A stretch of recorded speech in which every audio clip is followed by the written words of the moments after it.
Alright. So, rolling 1d4. Nas, what's the first thing you remember from last session, Nas? We were doing a lot of planning, and we did a lot of planning for most of the session. And what we planned was we were going to use the bottle of discord to start a riot in town and let people beat each other to death and be sort of kept in the center mass of this market by the fortifications.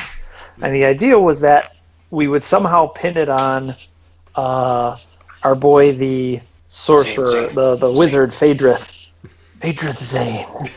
And by doing so, we would break up the council even more than we already have. So we went about doing that. And at the same time, since we have all these Thrunes, we decided that what would be a good use of their time is to go steal all the healing supplies in this tower. So when shit broke out, they were going to shoot a screaming bolt to let us know to keep the distraction up.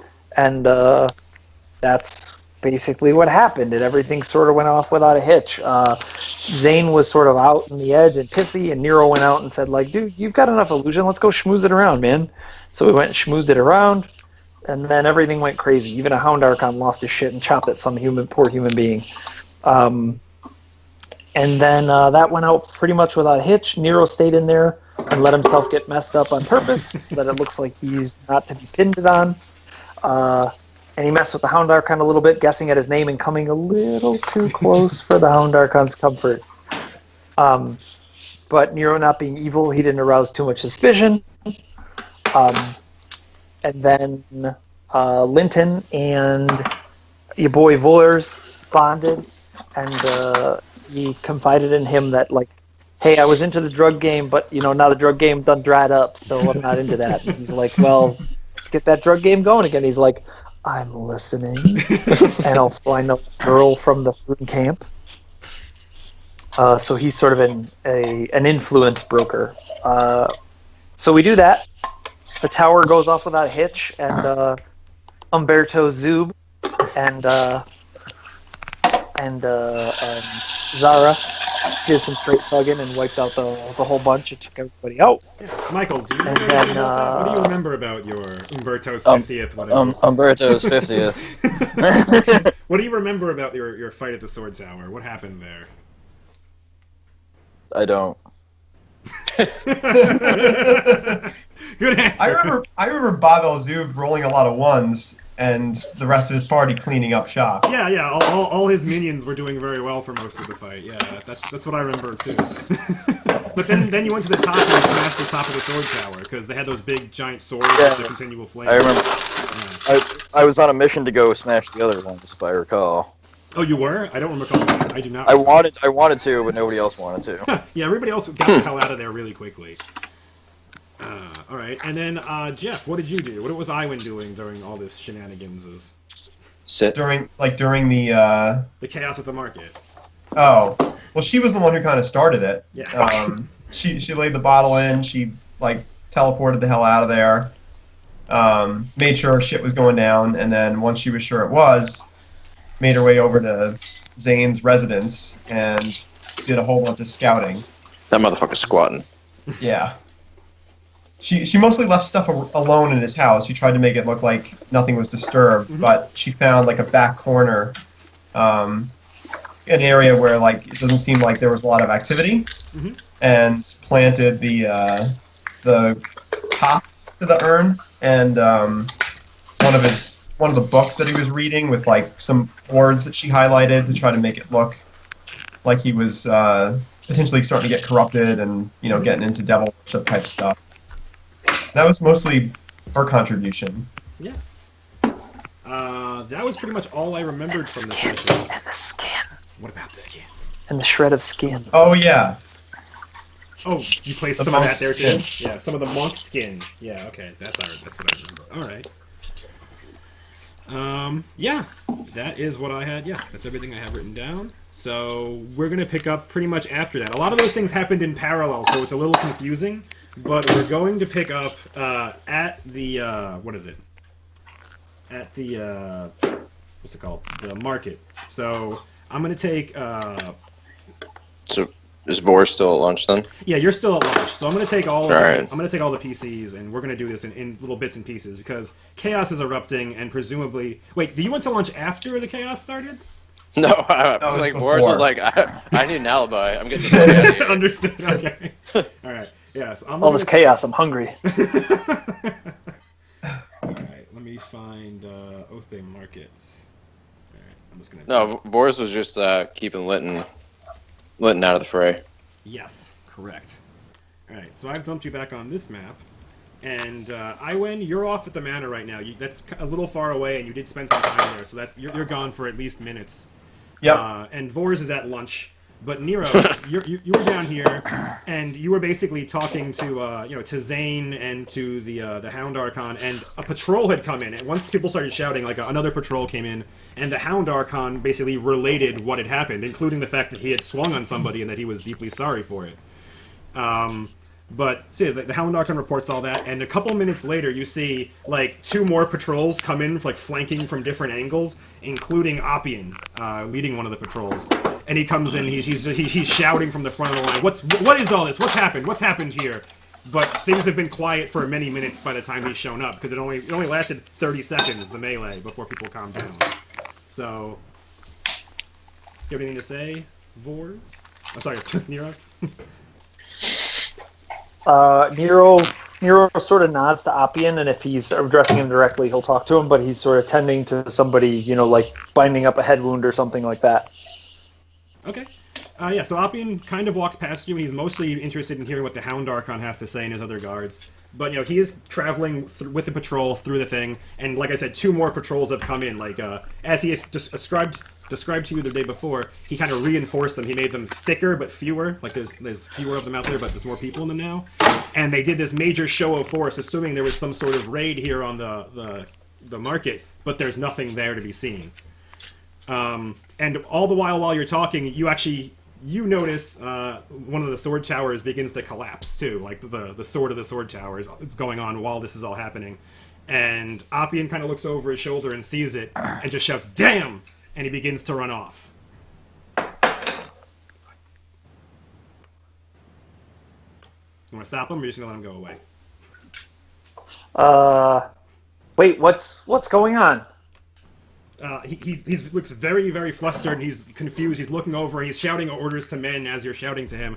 And he says, the sword tower! And he points upwards, and you can see like the long sword, which is Aimede's holy weapon, which is at the top of all of them with an eternal flame underneath it. It just shattered at the middle of the sword and collapsed. Okay. So Nero will go chasing after him and be like, "What's happening? What's going on now? What now?"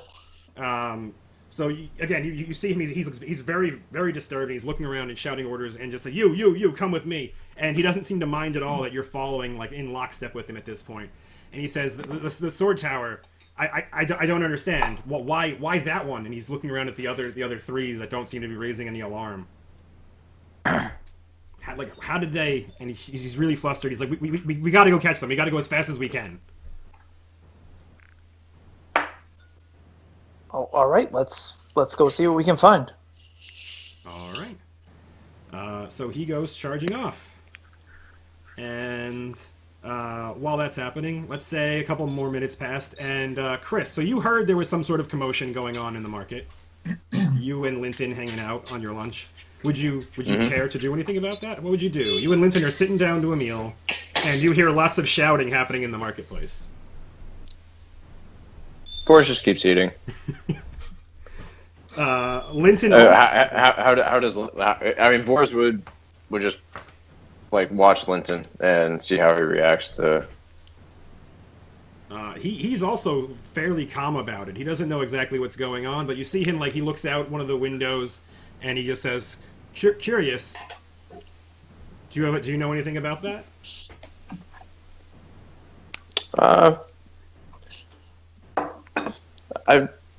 Let's just enjoy this lunch, shall we? He nods with a smile, patting his ample belly, and says, "It is quite tasty." Indeed. Yeah, I think it's best if we stay here and allow things to unfold. He nods. And he begins talking to you more about Gregor. He says, "Yeah, so the job I mentioned earlier, we were talking about back in my office before we came to the market." Mm-hmm. Well, I think we'll have to see how. I mean, there's obviously been a commotion. There's obviously a commotion out there, but let's we'll definitely take care of it. But we'll probably have to let things settle down just a little bit first. He nods again. He says, "I understand. I understand. Things are getting very hectic in town." He says, "But I haven't heard from Gregor in over a week, and he was usually pretty punctual in his letters that he was sending." When was he due to write to you, to contact you? Yeah. He was doing it almost every other day until last week. Hmm. And do you have any reason to?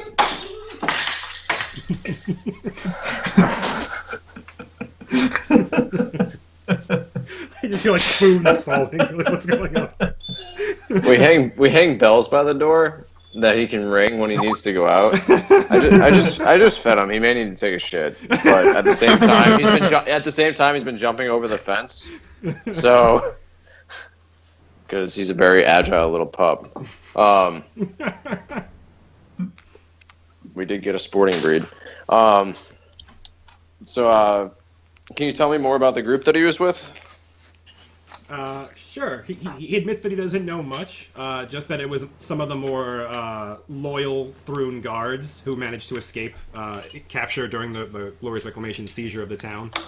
And basically, they got off into the woods, and he was giving them regular updates. He said they had to keep moving because the patrols kept trying to find them. They kept getting closer and closer, and they weren't super well prepared. They didn't have a lot of provisions, from what I was understanding.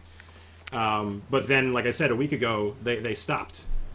And he mentions a couple of places where he believes they were staying, but he's not sure where they ended up. Hmm. Did they have anybody... was there did you have like a second in command that would report to you in case Gregor wasn't able to, or if something happened to him? He shakes his head. He says, "No, Gregor was my only man on the inside. When people left town, Gregor was with them, and he just happened, it just happened to be that way. He just happened to be out there and was able to gather intelligence, beyond the walls." He definitely had to take a shit. He was not bullshit. This is not a joke. For the record, Not a flying joke. wolf. Good dog. Yeah, I love him. He's never shit in the house. He's awesome.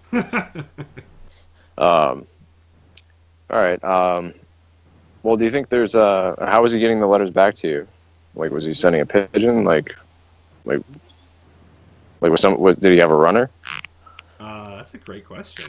I don't know the answer. I'm gonna say yes because I don't know the answer. So yes, yeah. He would hire runners or messengers. He would one of the rebels would make their way into town and send a runner. Yeah. I mean, were those runners were they able to be trusted? Like, were you familiar with any of them? He shakes his head and says, "No, I don't know. I didn't know too many of them. Most of them were children." And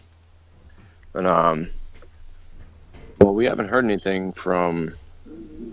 Well, we've heard that the patrols have found nothing.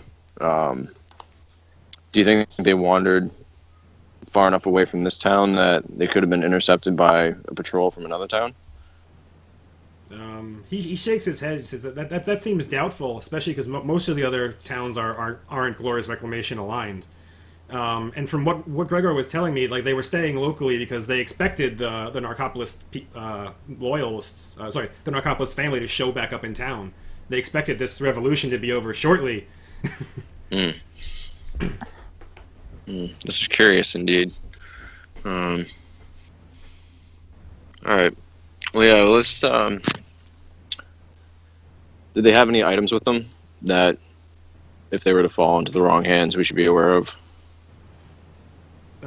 He shakes his head and says, that they were mostly lacking provisions. They got out with whatever they could carry. But he does mention again that Gregor was believed to have Cinderboss, which was Tychus Grote's magical smithing hammer. Right. He said that Gregor was using it to ingratiate himself with the loyalists, like him having it like emboldened them, and kind of got him into their good graces. Got him into their good graces. I don't like this.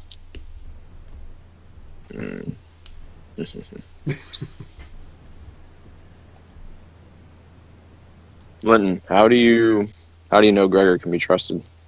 Like how do you know he's your man? He says, I've worked with Gregor for years. I don't believe he's ever led me astray. You know, his reports were comprehensive, and I believed him. Do you know anything about what happened with this at the smithy? I know only what others have said. Presumably, Oppian and Tychus, who prior to this were the best of friends, as far as I know, they got into some sort of scuffle that ended up in Tychus being killed. Then how did Gregor end up with the hammer? He said he just took it off the ground. Oppian left it there when he walked away.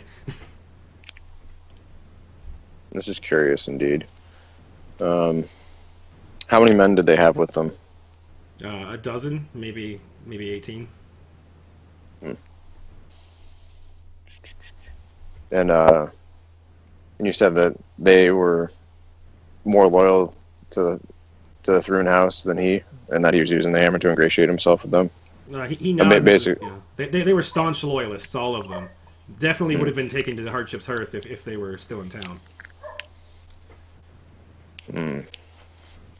Interesting. All right. Well, how spread out were these places that they could have been? They are fairly spread out, and when combined with your map of Nero's things, like it's a lot of the areas that you know they're not in currently, basically. So you can see like they were moving this way, they were going around and like this, and trying to avoid the patrols. But you don't have you have no idea of where they are currently. Nothing indicates that. Okay. All right. Well, we'll certainly look into it. All right. Is there anybody else in town that that you'd say that we could trust? And he looks at you quizzically and says, "Well, it depends what you're doing. You can always trust a paladin to honor his word. You just have to make him say the right things." Indeed. I mean, are there any other loyalists that we could be aware of?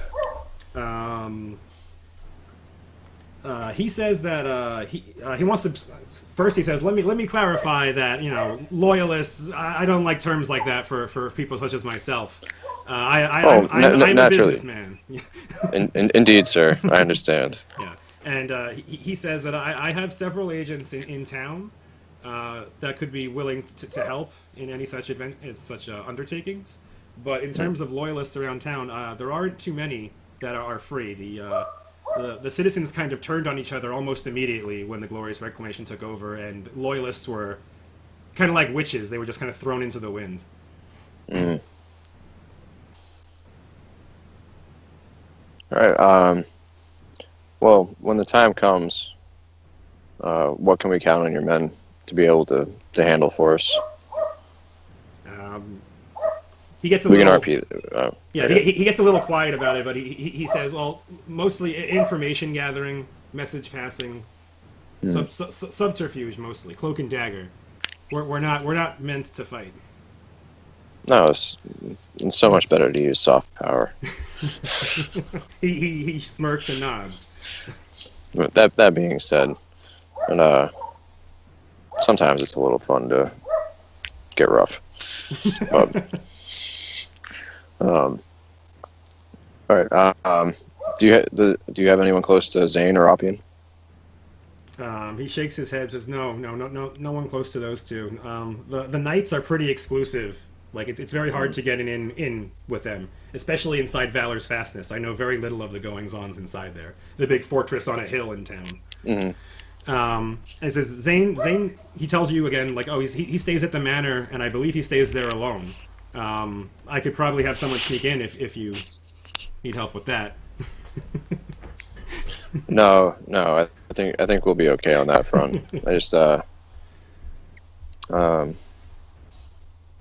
like what are you and your men like say of the populace here? Like where do you feel any shifts in the morale over the past week, and do you think they can be turned back completely? I believe that most of the people are somewhere in the middle, and they will bow to any king that is put before them. I think you have to convince the strong supporters on either side to support you or to give up their own beliefs, or just get rid of them. And I think the masses will follow you.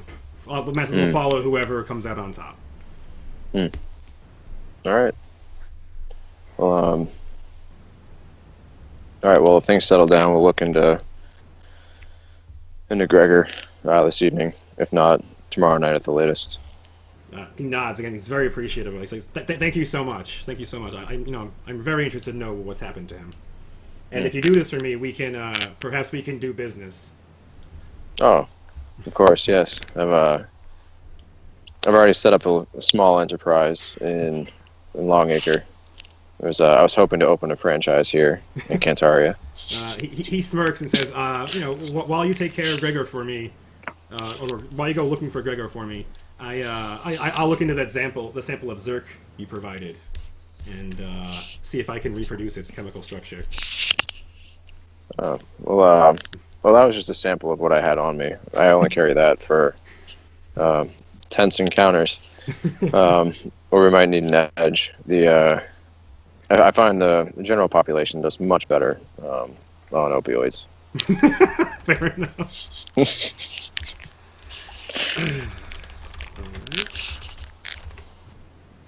All right. Yeah. So he's finishing up his lunch, and you can see that he's really there's like a little coffee at the end of dinner, and he's really enjoying the coffee. You can see him savoring it, and I don't know, he just really loves his coffee for some reason. Do I get a sense that he loves coffee, or that he loves stimulants? Go ahead and make a sense motive check. Yeah. Oh, I gotta go back inside to roll that shit. Oh, okay, I can do it for you. Sorry. I gotcha, buddy. Sensey motive. Oh wait, I need to resync. I just dropped like an extra 4 points in the sense motive. I will sync you. Alright. That's not me, that's Oppian. I don't know where I am. I got you. It's all good. Thank you. Sensey motives. Yeah. Boom! Yeah. You get a good sense. You think that he enjoys the coffee, but you also think he enjoys liquids. As you've been thinking back at the meal, like when he was drinking even just like the water with the meal, you seem that he seemed to be enjoying that way more than the food itself. All right. Do they have limoncello at this establishment? That'd be a nice way to, or a fine port. Yes. For dessert. Yeah, I'm sure they have a dessert wine if you'd like one. Yes. Yeah, I'll get one of those for him. Sure. And myself as well. Yeah, well, yeah. If you're ordering it, he will drink it. Yeah, he says, "Oh yes, of course," and he raises it and he swigs it back. And you see him like just savoring it on his tongue before swallowing it. He loves the liquids. All right. All right. So then you guys settle up. It's fine. It's not even a whole lot. Can I do a knowledge check? Like, is there any reason that would be particular? Sure. Go make a knowledge check. All right. Can you just roll it for me so I can use it my dog? Sure. Thanks. Oh right, you're still outside. I forgot. Yeah. You rolled extremely well. Let's see if that's well enough. You're not certain exactly why that would be happening, but you find it very strange, especially considering Rima didn't eat food or go to the bathroom. You find it very odd because he denied ever knowing Rima. He has not said anything about her when Nero brought it up. Or, yeah, I'm pretty sure that's true. And Nero brought it up. Yeah, Nero brought it up, and he basically denied everything. But then I thought afterwards he talked to you, Vors, alone, and he did admit to knowing Rima, right? Or am I wrong about that? Yeah, okay, good. Okay. Otherwise, spoiler tag. Yeah, I was like 80% sure that happens. All right. Yeah, so he did admit to knowing Rima. And he seems like he did eat food in front of you. Like, again, when Bob El Zub confronted Rima, she ate food too. But he seemed to particularly enjoy all the liquids, and that seemed to resonate with you a little bit. You don't know why or what's going on, but something's up with these people.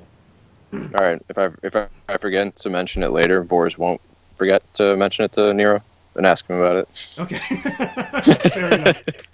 Fair enough. And maybe your wizard too. Oh yeah, we got one of those. All right. So you guys settle up. Vors and Linton settle up, and they just come back out to the market, which has actually calmed down a good bit because you spent many minutes chatting and eating and things like that. So Appian has already stormed off, and Nero is following him. But you get there, and Zane seems to be in charge of things. He's ordering guards around. He's saying, trying to figure out what's going on. And you see him doing this. What would you do with your friend Linton? I would walk up to Zane and ask what's going on. Is there anything I can do to help? He looks at you almost dismissively and says, I don't know. Who are you and what do you do? I'm with Nero, and And I can find people for you. I can investigate things. Like, well, is there anything is there somebody that needs to be chased down? Well, he shrugs.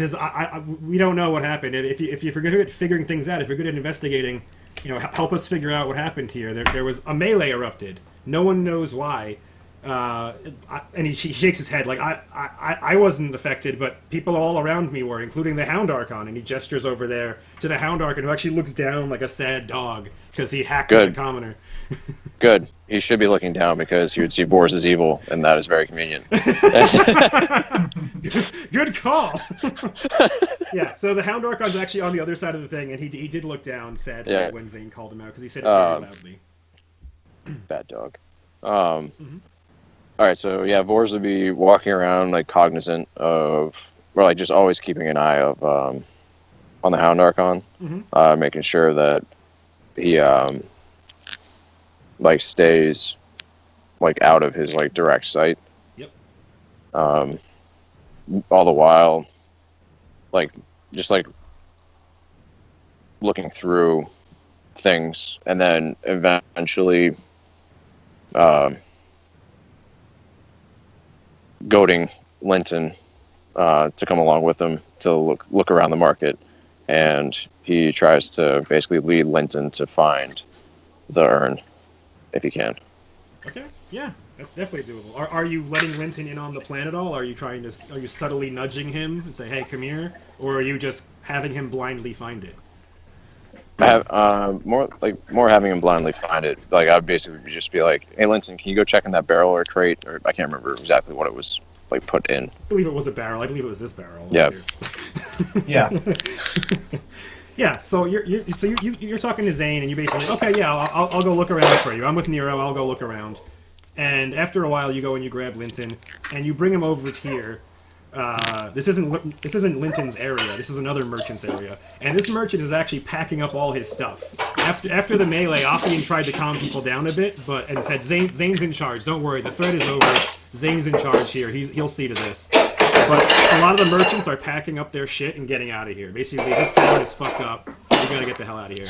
So this guy's actually packing up his stuff, and you go in and start getting into his business.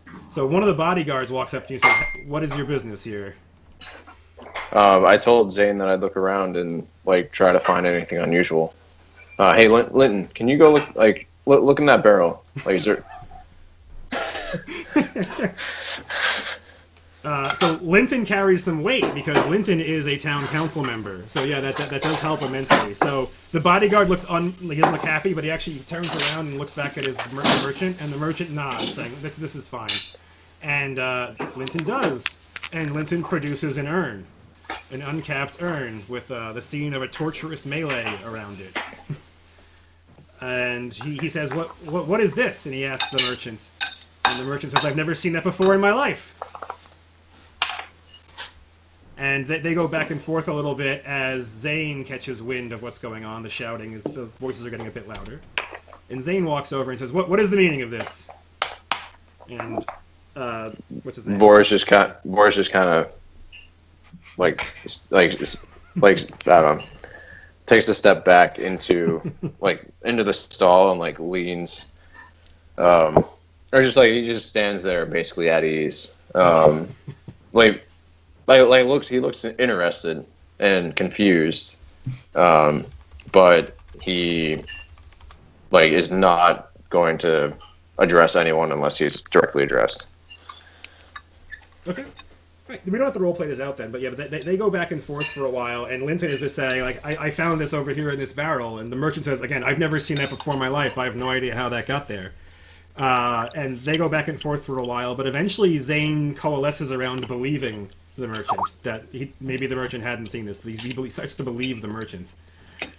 He says, well, give that to me then. And he takes it, and you see him begin doing his little arcane readings, like he's detecting magic on it, he's looking at it. And he is able to, let's see. So he correctly identifies that it is Needlese in origin, but knows nothing about what it does. He says, this is a Needlese thing, and it's certainly magical. I don't know what it is. At this point, Vors would pipe up and say, "I've heard Nero speak Needlese. Perhaps we should consult him." He looks at you, and he looks a little. He looks angry that this is something he doesn't know. He says, "Yes, perhaps we shall." And he keeps looking at it as if he's going to find something new, like looking under it, like he's going to figure out how it works, but he doesn't.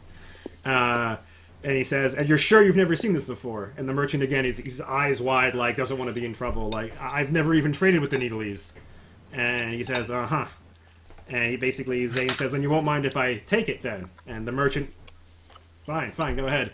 So Zane seizes the magical artifact and begins investigating it some more. Around this time, Iwen, you come back from your walk to the to the manor. And you're back. Well, yeah. so Iwan would not go back to the square. Fair enough. Understood. Then I guess we're done at the square, unless you have anything else you want to say, Mr. Vors. No, not really. Okay. I just I just asked Linton if there's anything else he'd like to discuss, and if not, I'd bid him good day. And actually, I'd ask him what time does your shop close? Well, he says, despite the chaos that erupted earlier, he's going to be here all day. He's going to be at the Oak Day Market until sundown. And then they usually just close his shop at sundown. But he says, like, if you'd like to discuss things, after... No, like his shop, not his stall. Oh, yeah. Well, he said, again, I close usually at sundown, so I'd be done for the day after this. But if you'd like to meet afterwards, I can arrange that. Yeah. Okay. I'll do you prefer do you prefer ales, lagers? Lagers, he'll say. Yes. All right. It's like I'll try to swing by and visit Miss Holdus and get a growler for the two of us for later. Yep. I'll see you shortly after sundown in your shop.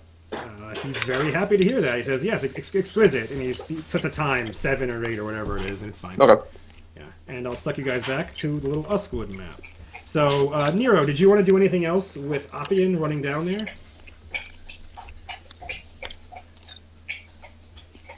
I think you're on mute.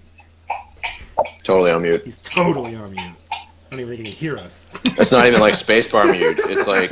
Son of a bitch! I hate you! That was I hate golden you! roleplay. I hate you! I don't even know you, and I hate your guts. So he's basically sort of putting poison in Appian's ear. He's sort of explaining what went on at the market. I was outside talking to Phaedrith, and then we were in the market, and then the next thing I know, I am punching the guy next to me, and he's punching me, and the Hound Archon's trying to chop somebody down. I don't know what the hell it was. And he's astonished. You see his eyes go wide. What do you mean the Hound Archon? But again, this was what was relayed to him. So he's like, why would that? Like, did you see anything? Did you hear anything? What do you mean?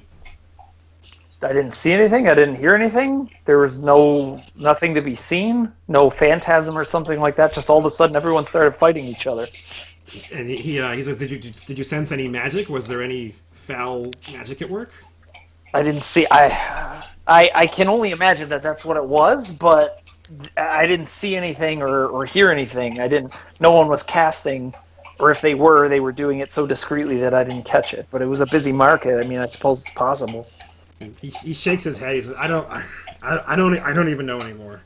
But again, they're still. You guys are stomping forward towards the sword tower. He's like, I don't even know anymore. I don't understand.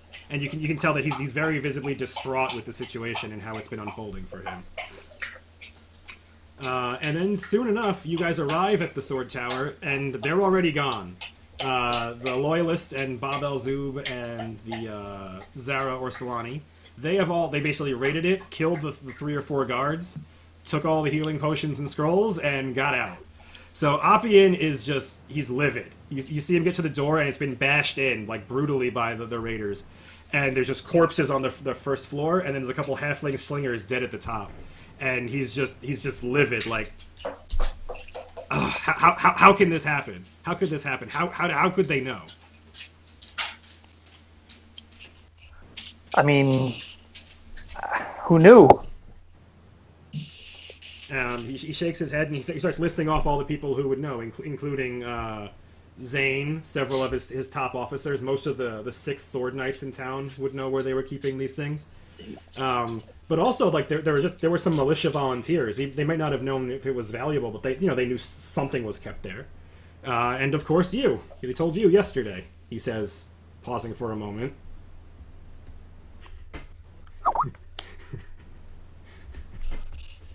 I done froze up. Uh-huh. Did you hear what I said or no? You lost it? I did not hear what you said. I said he paused for a moment, and then... Oh, no. Okay, so, so he was listing out everybody who knew these things, and he says, like, Zane knows, all the 6 sword knights would know, some of the militia volunteers and halfling slingers might have even known. And then the last thing he says is, and you know, I told you yesterday, he says, and then he pauses.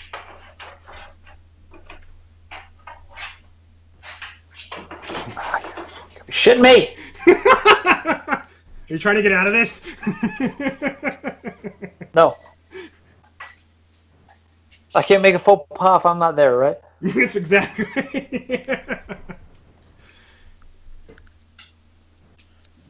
That's true. I wasn't busy trying to knock somebody's block off. I could have been down here, I suppose. He nods at that, but he shakes his head a bit. He nods and then shakes his head. He says, I don't know, and he looks up again. He sees the cracked things, like, and they defaced the sword tower too. In addition, insult to injury, they've defaced the sword tower. And he's like, there's no hiding this. The people will know. And you can see again. He looks distraught. He's face palming, and he's like, what can I do?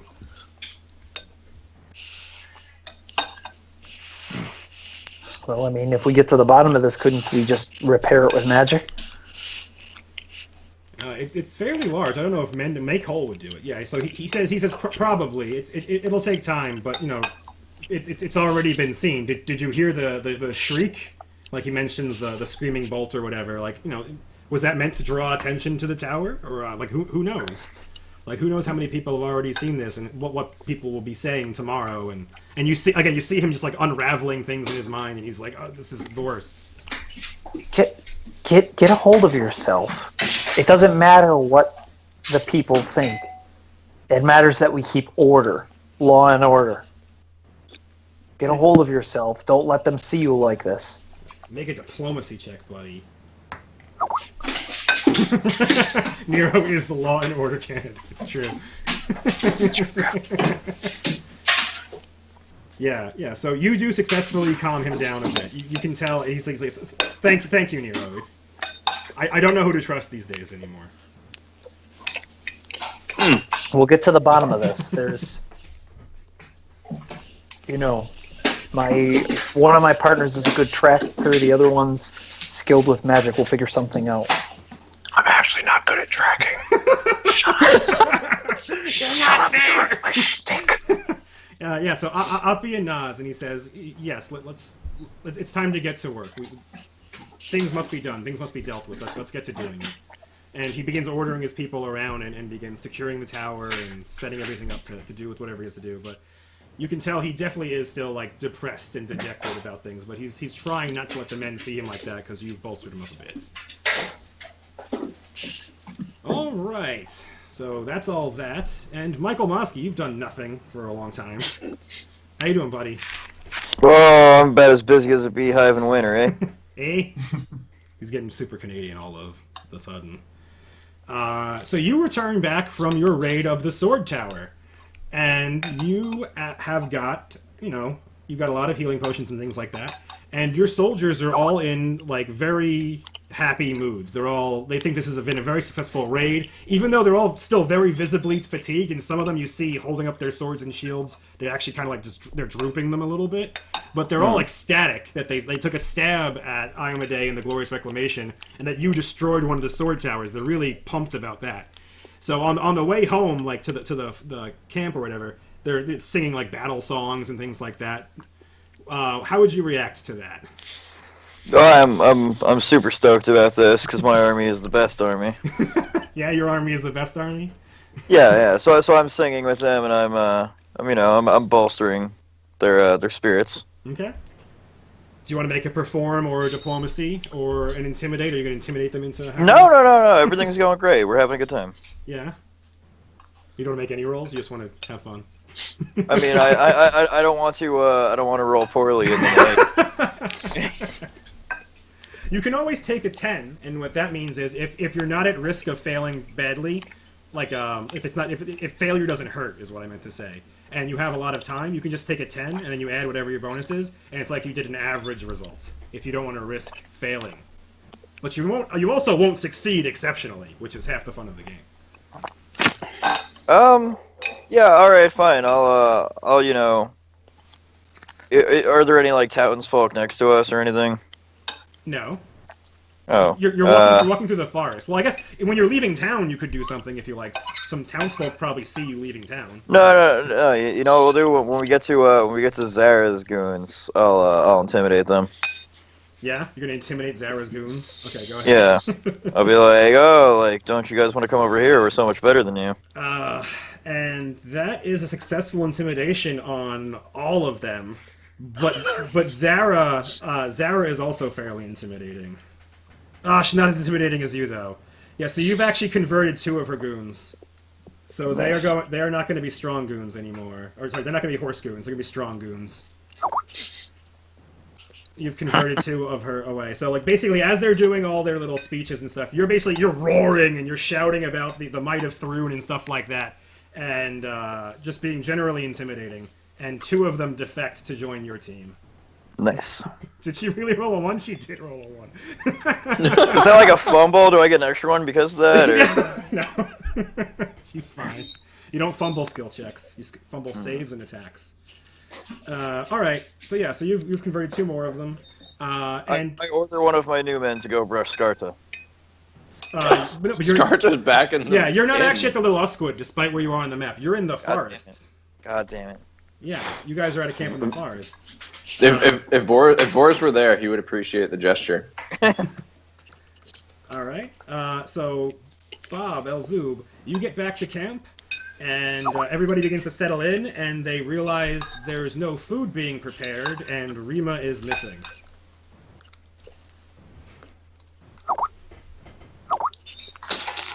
Oh, Hey, I'm sorry. Rima is missing. Everybody else looks around and nods, and they begin kind of like, should we go looking for her? And one of the other you left 2 townsfolk behind. You left Rima and 2 unarmed townsfolk behind, and one of them tells you she left. She wandered off. She had a bag. It seemed like she was leaving. Do you know which way she went? And he points. He points towards the town. Is he lying to me? You can make a sense motive check. No, he's not. You don't think he's lying to you. God damn it. Alright, fine. I leave 2 of my new people here, Yeah. Okay. and I take the rest of the gang, and we're all going to the town. You going to hunt down Rima? Is that your plan? Yeah. Alright. Give me a survival check. Yeah, he could be telling the truth. Oh, by the way, yeah. But anyway, go ahead. Make a survival check, which is the snowshoes. I already did. Oh, I'm sorry. Decent. That is decent. Let me see what it is to track people.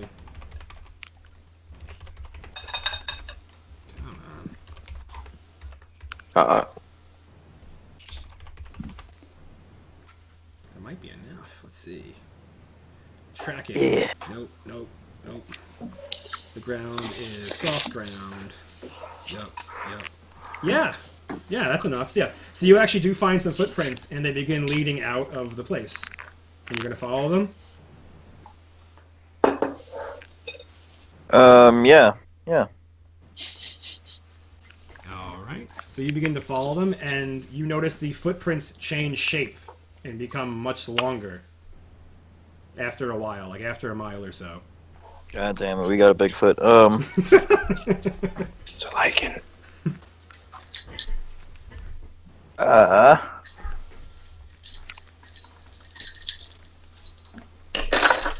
I don't want to follow this. Okay. You gonna turn back and head back to the camp? Yeah. Man up, son. Be a thug. Oh. Make a knowledge check to see if you know what it is. But how are you gonna tell your men that you're turning around? Are you gonna identify the footprints to them as they change? Yes, but I don't. I'm just gonna copy paste this, everybody, so you can see. You can see what that says to me. Did you do it in Skype or No, in the chat room. Oh yeah, so Okay. he rolled a 1. He rolled a 1 on all his knowledge checks. Nice. So yeah, so he failed miserably. So yeah, so you have no idea what kind of creature makes a track like that, and yeah, so your men look up to you and says, what would you like to do? I ask them if they know what it is. I'll make one check for the whole group. They roll really well, and they might actually. Dude, these NPCs are carrying you hard. They really are. Yeah. Listen, I am the leader, okay? The CEO doesn't have to know everything that happens in the company, you know? Their knowledge, they only have a -1, but knowledge is trained only. They're guards. I doubt they have. Yeah, so none of them know anything specific about creatures like that, but they begin to tell you stories like that. Like they say, oh, it could be a werewolf, it could be all these things. But they basically list a bunch of common monsters in the area that have large feet. Alright, well, Bob El-Zoob is concerned already because he never seen this lady eat, except that one time. Yes. So we're gonna go back and pretend this didn't happen. Okay. So Bob leads his men back to the camp after seeing the giant foot, and that's pretty much it. All right.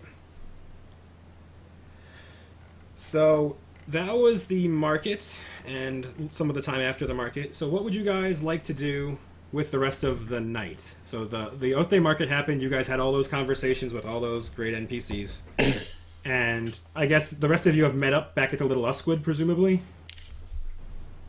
Well, so one other thing I guess I'll mention is once Iwan gets out and sees that the tower has essentially crumbled, she'll be really careful to kind of get out and into a spot where nobody saw where she was. But once she's in that spot, she'll start kind of running back towards the Uskwood. But anybody who sees her on the way, she'll be sowing a bit of hysteria with them.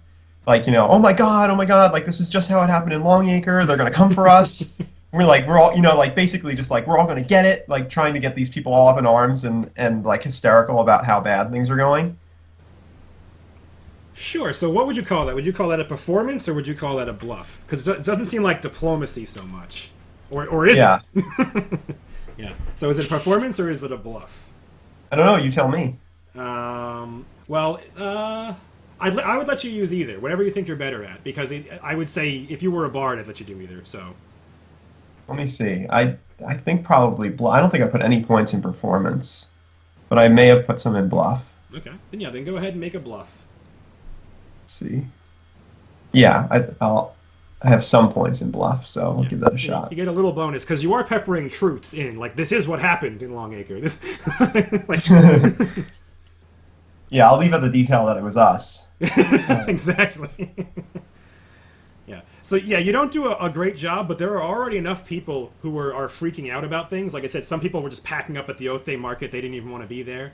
but enough people were already freaked out that you do get a couple more people going, but you don't get a mass, you don't get a mob going or anything like that. But there are enough people now saying like, oh my God, what if she's right?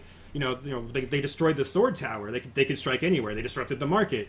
Like they did all these things all at once. Look how coordinated they were. These are not just rebels, wandering in and raiding. This was a coordinated assault, and word starts spreading, just not as fast as you may have liked. Yeah, but she won't stay around to see. She's just like passing through, like making it like as if she's hysterical too, and just making her way back home. Understood. Okay. Anything else you guys want to do before you meet up at the Little Uskwood? Anything else you want to do in the forest, Boozle Bob Belzoobs? No, we're Boris going back. Boris We're would trying go- not to die. Trying not to Boris die. would Good. go. Yeah. Boris would go get that growler. All right. Boris is going to the Sweetest Drop Inn, Tavern, whatever it is. Would you like to talk to Jana at all? She's there. She is serving patrons. It's the dusk is starting, so it's beginning to liven up, but not super popping yet. Yeah, I would ask her. I would approach her and ask her for a growler of her finest lager. Very happy to serve you. Yeah, is this anything special? And she goes to the back to go get one. No, nothing in particular. It's just with this weather, I think it just probably called for a lager. She nods and says, yes, certainly. It'll be delicious, I promise you. And she slides it over to you, and she says, like, so what's going on? How are things? Got any more study tales her. of Longacre? Go ahead. You studied it? Yeah, I do. Yeah, actually, I've been having these flashbacks with everything going on today. It feels a lot like Longacre. What do you mean? Well, before the local government was there was a lot of unrest and chaos before the local government really cracked down and instituted the Thrune law. It's the Thrune rule. So I don't know. I get a feeling that something like that might happen again here. She nods. It's kind of sagely, and she says, chaos begets violence. Many will be hurt no matter what happens. Indeed. Yeah, it's well, at least even in times like these, we still have these good drink and good company. She nods and says, yeah, at least there's that. It hasn't dried up yet. And she says, with this kind of conflict, though, who knows? Indeed. Well, they're yeah. Well, with the, I mean, you do have the best inn or tavern in town. I think even if business does dry up, I think you'll still be okay. She laughs and says, yeah, the best of the two, huh?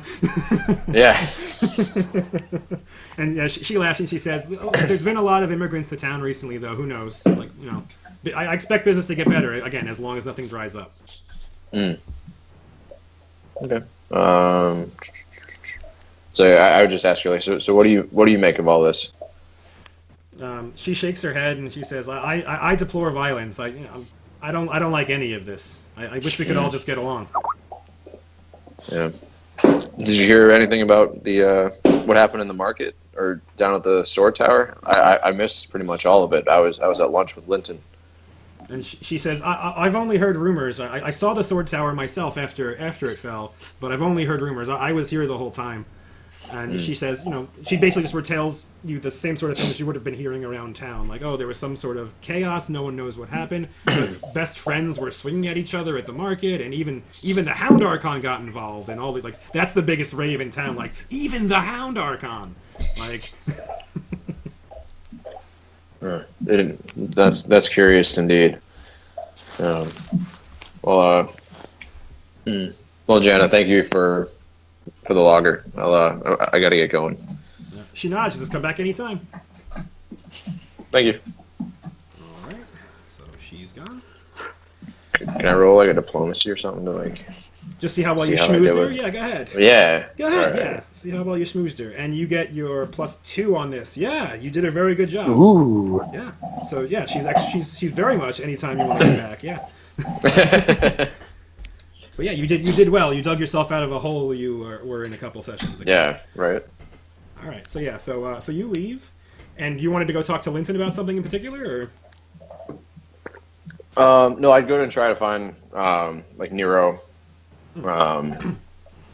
and potentially Iwan before then, and ask Nero why somebody would delight in imbibing generally anything. What? The hell are you talking about?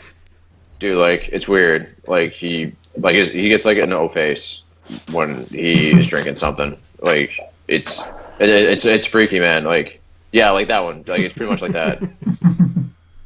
Nero stares off into space for a minute, and then he starts to think about it, and he'll eventually come up with something. I'll roll and something and add 20 to this. yeah, of course you're gonna add 20 to it. Yeah. Of course I am. Am I crazy? Alright, so Iwan got a 14. Nero, with his +20, got a 37, which is only slightly better than what Vor's rolled. Vor's got he only got a 20 actually. So okay, so say you're 17 higher. Anyway, so Nero, you start thinking about all the kinds of creatures and things like what delights in liquids, and you're trying to figure stuff out, and you actually do get something in your brain that just snaps in and it just kind of locks in there. Like you're kind of filtering out, like, is it this, is it that? Checkbox, check, no. And one thing just sticks. And in your mind, you think faceless stalker. So you're thinking you know a great deal about them. They're called Ugathals, are their actual names. And they are basically these shape-changing, like, kind of changeling things that they do not eat. They only siphon blood and drink liquids. Huh.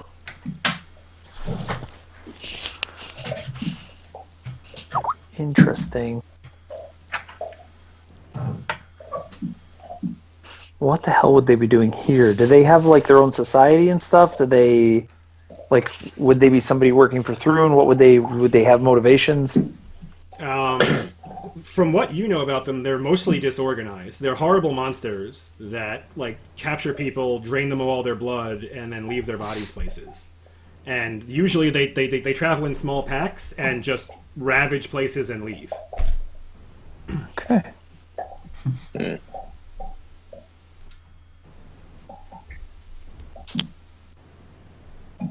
So does he relay this to the rest of the party? Yes. Okay. So then I'll ask, and I guess you can say if Nero would know this. How often do they feed? Like, how often do they need blood? Only once every few days do they need blood. This might explain. Do you think? What's her name? I'm blanking.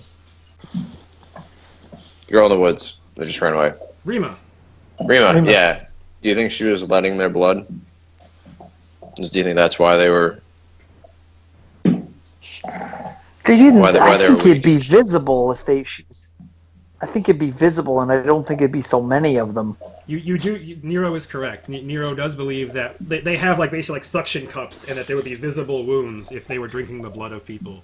Or if does it have to be people, or can it be animals? Nero and Iwan would know it is sentient creatures. They like the blood of things that can think. People level intelligence. Do they go into any sort of like feeding frenzy at the taste of blood? Only if they've been starving for a very long time. If they're properly fed, they can go forever. But as Iwan and Nero both know, you can make another knowledge check now, Vors. Now that you know what it is, you've heard the name. But yeah, you guys pretty much all So you all know that they enter like a feeding frenzy if they've been hungry for a long time. But when they're fed reliably, they can be relatively calm creatures, and they themselves are intelligent. They're not monsters, obviously. So, I mean, we've been here for a week or a little bit more, Hmm. meaning that if they're on their usual schedule, there should be some signs of this somewhere. Correct. One would think who's missing. Yeah. What do we do with Rima. what do we do with Pete? Can't remember. Who's Pete? oh. Put him in the Good old bag. Pious feet. We put him in the bag and we burned him. Yeah, you took Oh, him yeah, down that's to right. the smithy We and burned burned him in him, the yeah. hellfire. Yeah. Pious Pete. Is there a check we can do to see if we've heard any like rumors around town of people missing besides the camp Yeah, you can that make was raided? a general diplomacy check is how you gather information. It just shows you, like, while you were walking around talking to people, what you were able to glean. And what are you asking for anything in particular, or what are you looking for? No, this would. So I was thinking more like, did we overhear anybody talking about people missing? Not necessarily asking for it. It's the same skill check. It used to be gather information, used to be a whole separate thing, but they made it the same as diplomacy and Pathfinder. So you guys are just kind of passively listening, not really poking people, trying to get anything out. And you don't hear too many people reporting missing people like that. No one's gone missing. At least in the past week or so, you don't believe anyone's been missing. Because during the revolution, there was a lot of people who got killed or went missing and went into hiding. But very few people have left the town recently.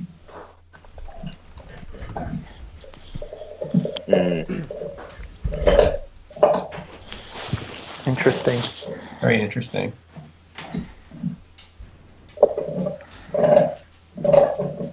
The interesting thing is that if Rima's, if one of them disappeared, if one of them left, we'd never find them. They could just change. Mm-hmm.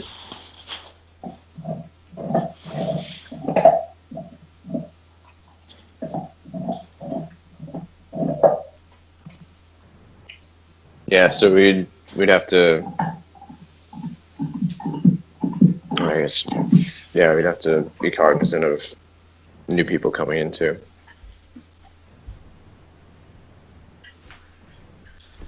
What a blow this would be, though, if we were to expose that one of the council is. We've got one counselor who's on drugs. We got another one who's willing to sell drugs and is a monster. We've got another one that can't keep the town in check. We've got another one who's about to be charged with a crime against the town. Yeah, I mean, but I think it's better to have some allies on the council rather than getting them all expunged. So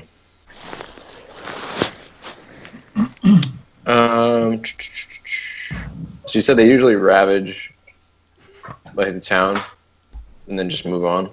Yeah, they're usually very disorganized, and they're not really social creatures. They travel in small packs, and then just just attack a small settlement, kill everybody there, and leave. This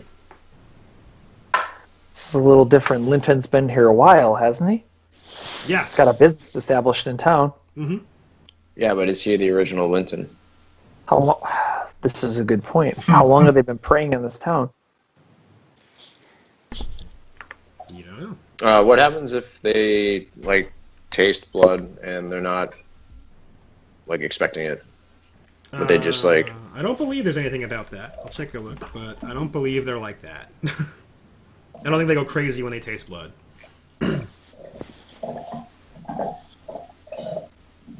When they're doing their shape shifting, is that is there any way to detect that? Like, if you're looking at them, is it like an illusion or something, or like if you're trying to study them, is there a way of trying to figure that out, or no?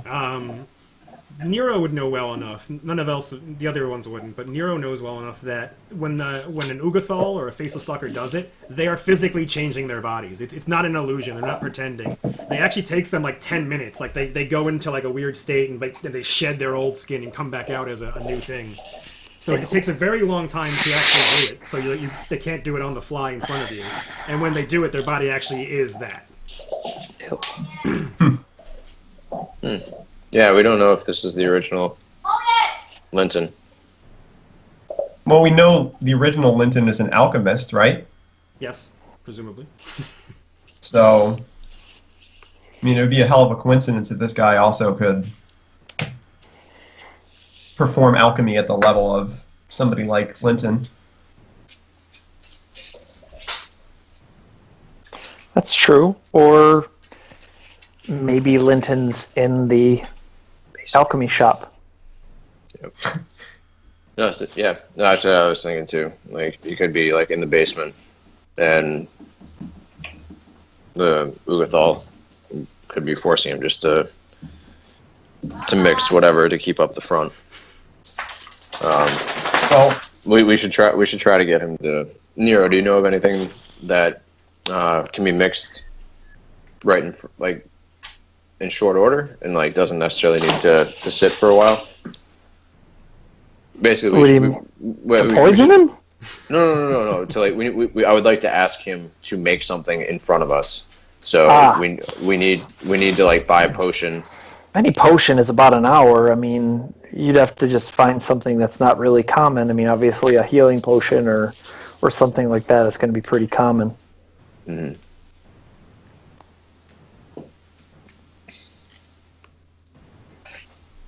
Just have to think of an uncommon potion.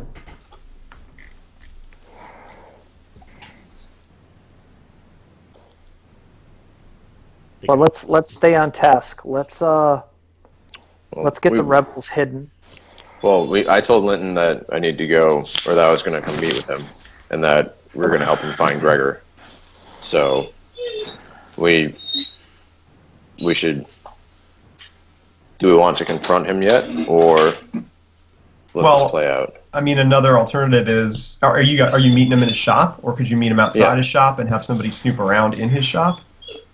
I said I'd meet him in his shop. We can talk more freely in there. It's more private.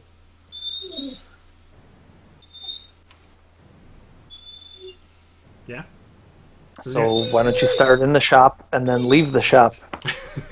All right. Sounds good. I'll ask him to join me at the Swedish drop. How far away is that? I'd have to look at the map of town.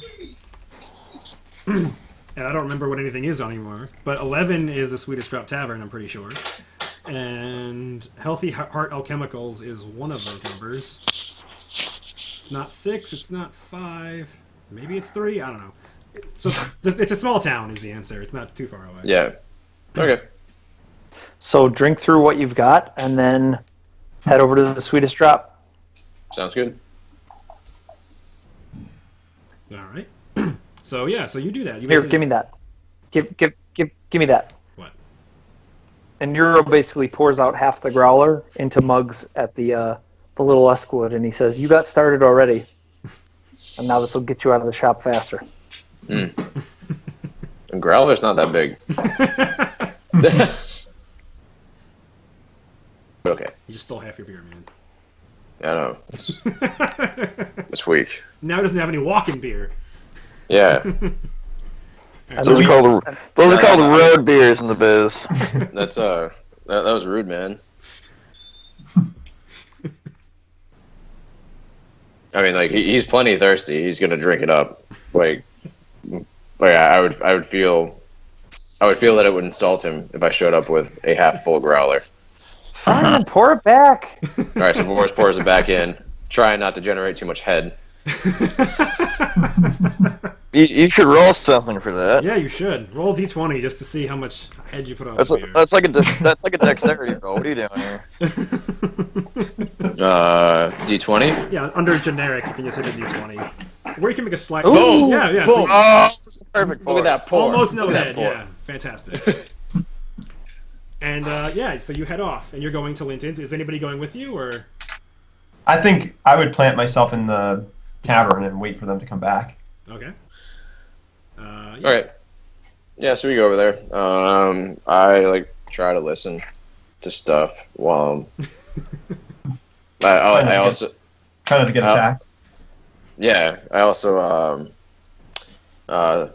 study him Okay. just in case. And then while I'm in the tavern, not in the tavern, in his shop, I try to hear some stuff, look around, see if anything looks weird. Yeah, so you don't hear anything. There's no muffled cries from the basement or anything like that.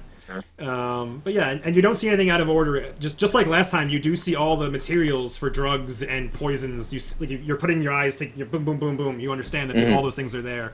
Not labeled as such, obviously, not so blatantly obvious, but you do see all of those materials are still there. But you don't see anything out of the ordinary or strange compared to your last visit here. And the conversation is pretty factual. He's just explaining to you, it's kind of, again, where Gregor was, the kind of things he was reporting to you. But nothing jumps out as, super valuable information. He's just somewhere in the forest. He's with these loyalists. There's about 18 of them. And a week ago, they stopped sending messages. They stopped sending messages, or he did. He was the only one. Yeah. He lost touch with that band of loyalists. Okay. So we drain the growler. I encourage him to drink with me. He does, and he enjoys it profusely. Yes. Okay. All right. Should I do you want me to roll to see how much the alcohol is affecting me? If you'd like to, yeah. With one drink, I usually sure. We'll make it fun. Make a fort save, yeah. Go on defense, and it's the guy that got a snake bite on his arm. Drinking rules. All right, this is gonna be fun. Ooh, I get +2 to morale. I don't know what that means. What does that mean? I don't know. So ales and wines usually have a fortitude save DC of 10 to 15. Most human spirits, 15 to 20. All right, so it'd be 10 to 15 for the fort save. All right.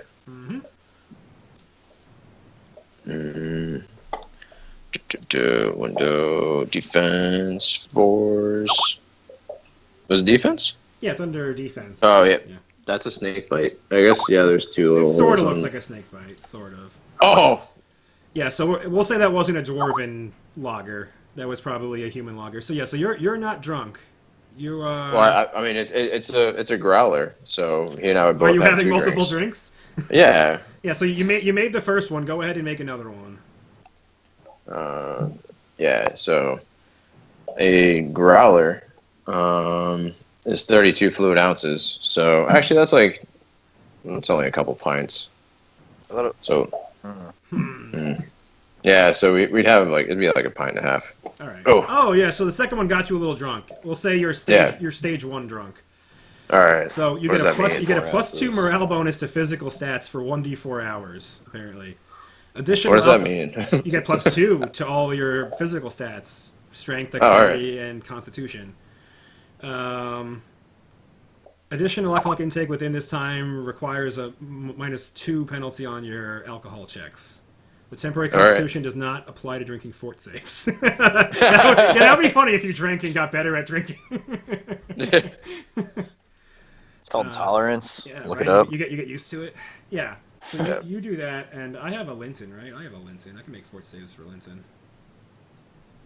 Yeah, oh my god, he's tanking it. He's drinking it, and you see him he's sipping it, and as the last drops of the growlers, you hear him like he's actually trying to suck it down, and he's very much loving these liquids, and he is not at all inebriated by them.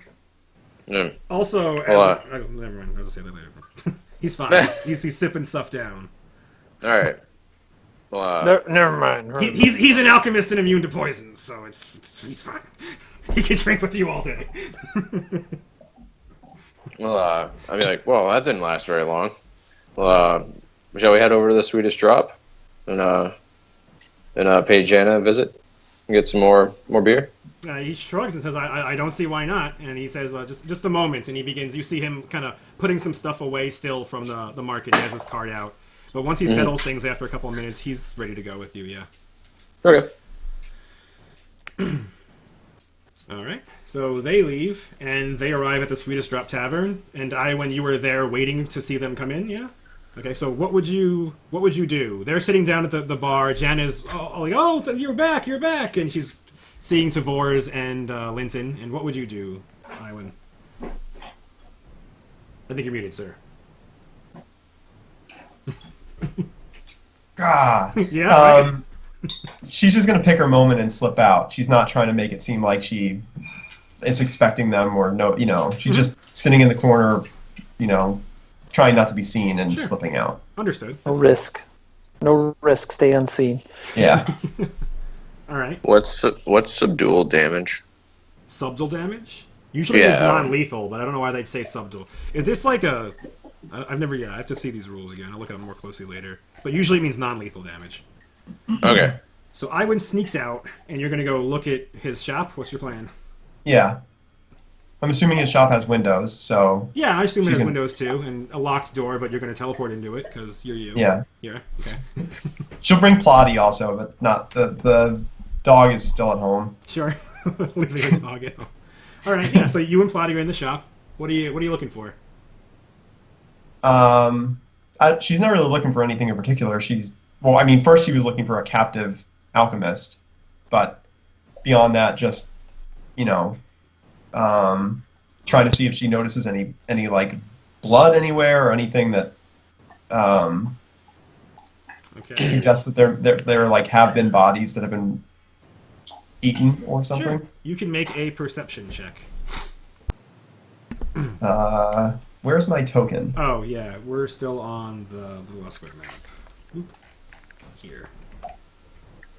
Oh, there we go. Yeah, so yeah, you rolled a 1, you got a 6. Yeah, so you're snooping around the shop looking for things, and you don't find any captive people, you don't find any secret doors or anything like that. You just find an alchemist shop. And you see even less than Vors does. You see lots of labels and vials of things you're not really sure what's going on with a quick look. But nothing jumps out at you as like he doesn't have like a stockpile of blood or anything like that, or any corpses laying around. Okay. Does he have any like, I don't know, books or that he's reading, or like recipes that he's making, or like anything that's written that she would see? Yeah, there's a couple of books out. Nothing specifically related to blood, but just alchemical texts that he has open, some bookmarks and stuff like that. Okay.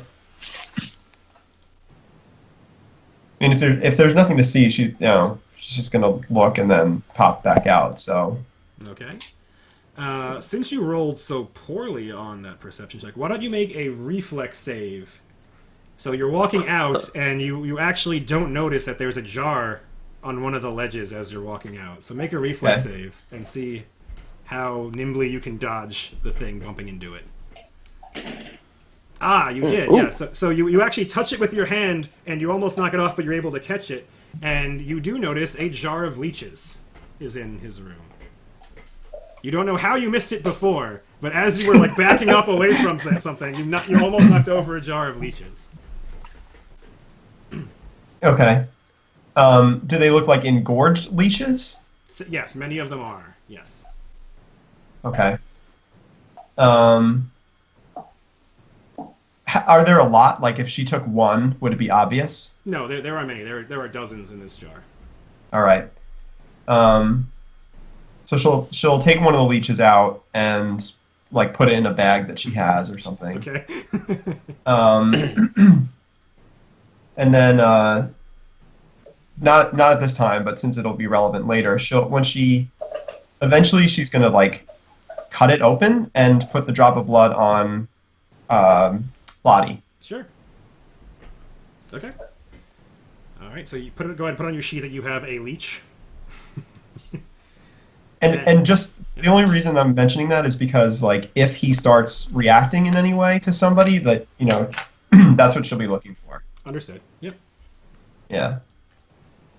All right. Anything else you want to do at his alchemist shop? Nope. Just try to make it look like nobody was there. That's all. All right. And Vors, are you doing anything interesting with him at the bar other than drinking? Yeah, he's my wingman. I'm chatting up Jana. So yeah. Jana is... She's very eager. If you talk about Longacre, she'll listen to you all night. That's what she's most excited about. She wants to know what happened there, how did it all go down, and you've already told a lot of the stories, but if you have new stories, she's a very eager listener. Well, I'll tell her the story about how Boozlebob, how I let Boozlebob think that he'd down the Manticore. Rest his soul, she says, and does an I am a Yeah. Dayan holy symbol. Yeah. So what do you mean? Let him believe. What do you mean? Oh, all it took was a well-placed arrow. And she says, you took it down with a single arrow. Where did you shoot it? It was when it reared to attack Boozlebob. I got it in the neck. She seems very impressed by that. She's like, I've never seen a manticore, but I've heard they're tremendous beasts. They are indeed. Yeah, and you can just tell she's rapt attention. All these stories of adventure really get her going, and she's really interested in, again, Longacre specifically.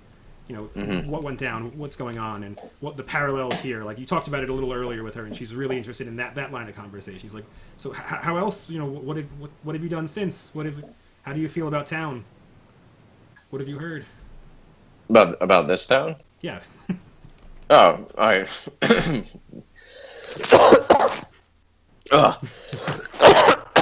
excuse me. That is legit. He's dying. I'm dying. What is it? I don't know. It's getting uncomfortable. We did what we could, in Longacre to resist, but it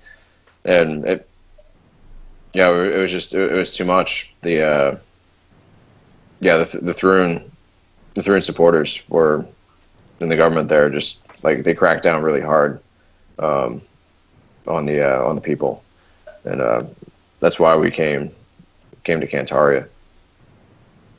And Janet, she's nodding the whole time. She's like, yeah, that's why I'd like to see this place succeed. Everybody is welcome here. You know, we've put out the call. So many have come already. Are there more coming? Have you heard? She says, I haven't heard anything, but more come pretty much every day. People are showing up from all over Cheliax. The faithful are coming here. This is one of the first places the Glorious Reclamation has made a stand.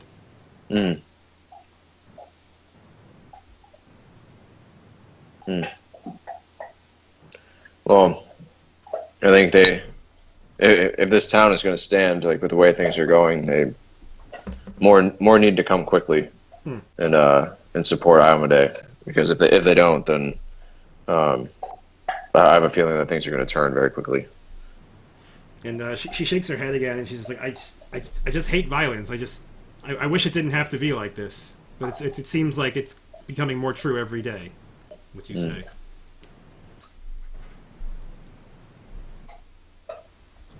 Anything else you want to do with Jana or Linton at the bar? All right. I mean, we just order more drinks, but then I just asked Jana about her past, where she grew up, basically just try to get to know her better. I would study her instead of Linton while I'm doing that, and basically try to pick up on anything that stands out. Okay. As well as how she's acting and all that too. Okay. Give me 2 fort saves for your drinking with your buddy Linton. Linton's fine. Jesus. Linton still isn't drunk.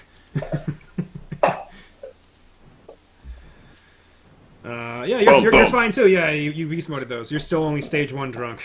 So you're fine, and Linton's fine. So yeah, you're just talking, and and Jana seems fine. Everybody in the bar seems fine. Nothing's crazy, but a lot of shit went down today, and you kind of hear that talk. The people behind you at the bar are talking about stuff like that, and you're picking up the same kind of stuff we talked about earlier. People are scared. They don't know what's going on.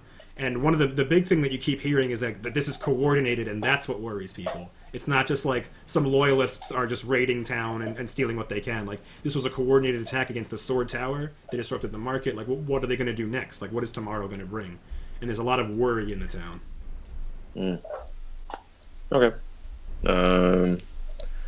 Did I notice anything weird about Jenna, how she was acting? Anything that she said stand out? No, she doesn't seem to be acting weird to you at all.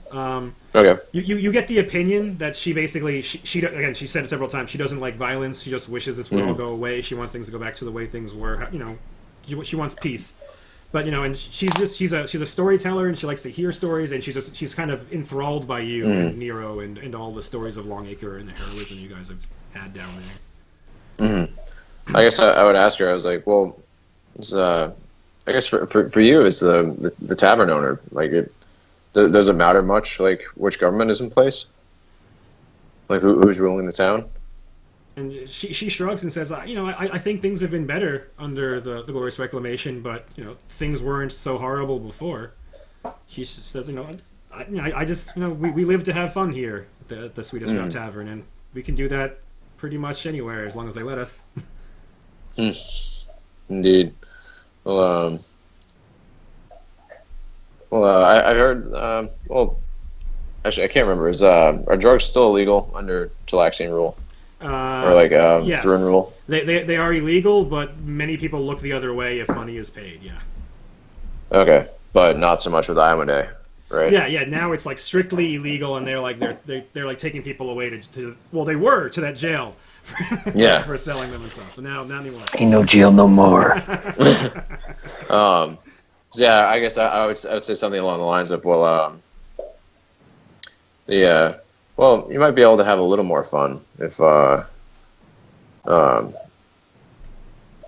Iomedae government wasn't in place, and I'd like give her a little wink. Okay, that is a bluff check. Even though you're not lying, that is you trying to subtly say something to someone. So she gets a sense motive to see if she understands you. So which one?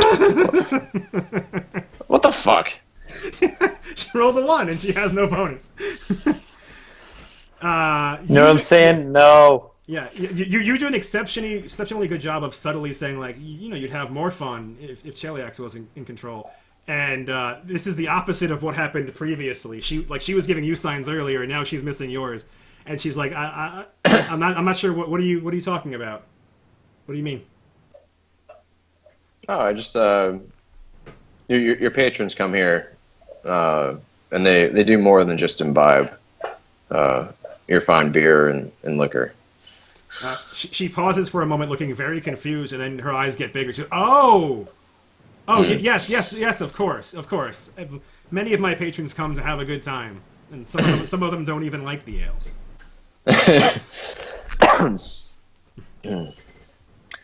Well, all right. Have you ever had I had this one thing in Longacre. It was called Four Loko. Have you? No, she's never heard of Four Loko. Well, so I lean in close. And I'm like, well, you take a nice strong like dwarven ale, and then add like what I guess would it be like cocaine? Sure. Yeah, and then you just add a little cocaine to it. It's a hell of a time. And she says, "It sounds like it." And you can kind of she's letting down her guard a bit, and you can tell that she also partakes in drugs. Like you knew that earlier, but now she's kind of like, "Oh, we're talking about drugs. Okay, fine." All right. And Linton's there. How subtle are you being around Linton? How much of this conversation is he picking up? Oh, I mean, whatever. Like, I'm not talking about anything he's not aware of. So. Yeah. So and he picked up on your subtle hints, and he smirked a bit when she was playing coy. She was like, "Oh, I don't know what you're talking about," and Linton just laughs to himself. But he doesn't say much. He doesn't want to involve himself in your dealings, but he doesn't judge you at all. Mm-hmm. But yeah, anything else you guys want to do here? Should I roll again for diplomacy? Knock that up. Yeah, go ahead. Make another diplomacy. See how well that goes for you. Boom. Good. That's an advancement, but not a tremendous one. Yeah. So you're out of the hole and you're into positive territory, and she's very happy, especially because you can get her drugs. Maybe that helps a good deal. But yeah, but she's very happy, and you guys you're a little drunk, and Linton's not very drunk at all. But everybody's I would ask her to fill my growler with some fine dwarven ale. Yeah, you're going dwarven now? All right. Well, I mean, I'm not gonna drink it. I'm just gonna make her some Four Loko. Oh. Yeah, so she fills your growler and she says, let me know when you have it. And she gives you a wink this time. Trying to be sly. All right, so that's that. And that's the end of the night. Did anybody else want to do anything before the next day happens? Sleep off this booze. Just relay the leech thing to the party. That's all. Did at any point did they ask about the jar, or that's gonna happen tomorrow? What jar? Oh, the thing. So Phaedrith took it. Phaedrith Zane took the urn, and he was going to go do more research on it, presumably at his manor. Okay. I should probably. Well, I mean, we could go find Oppian and like tell him, or I would say that like, well, the urn is Nidalee and like Nero. All right, I guess I would tell Nero that. Oh yeah, you tell me That people in town, like basically just relay to him like what happened in the market, how Linton found it, and how Zane knows that it's Nidalee, and said that, and then I would tell Nero that we could go to Oppian, like basically offering help because Nero can speak Nidalee and bend his fingers back and forth really far. Yeah, you got Jello bones. It's true.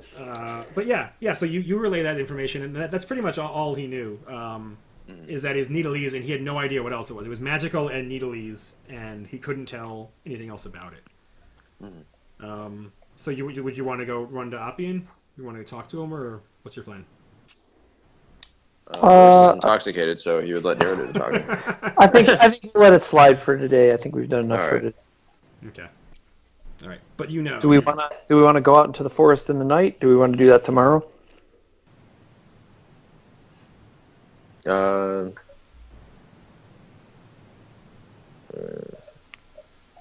there anything scheduled in the town for tomorrow?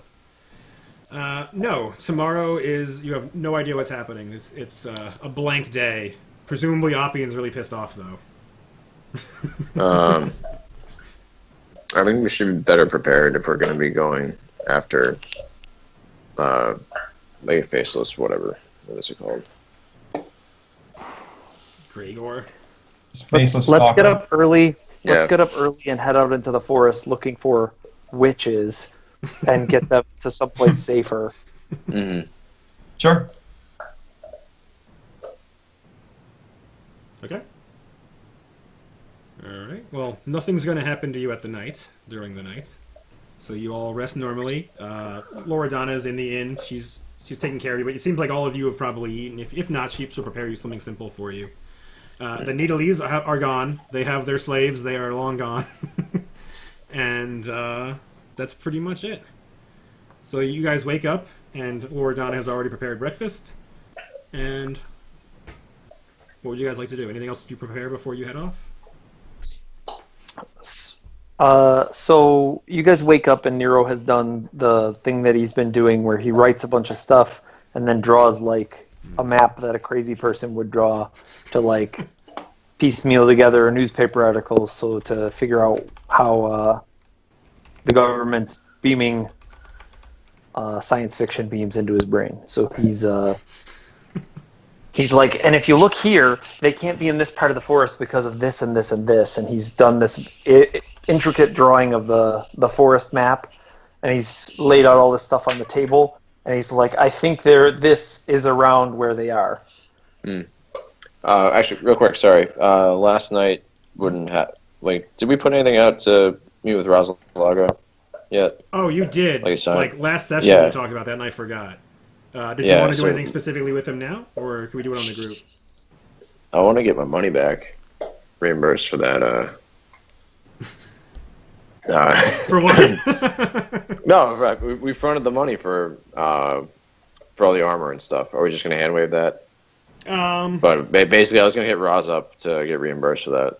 Yeah, Fex is totally paying for that. Yeah, Fex would. Yeah, we can just hand wave that. We can do that in the group if you want. But if that's all you wanted to talk to him about, then certainly, yeah, they will fund you for that. Yeah. Can we get the skin cured?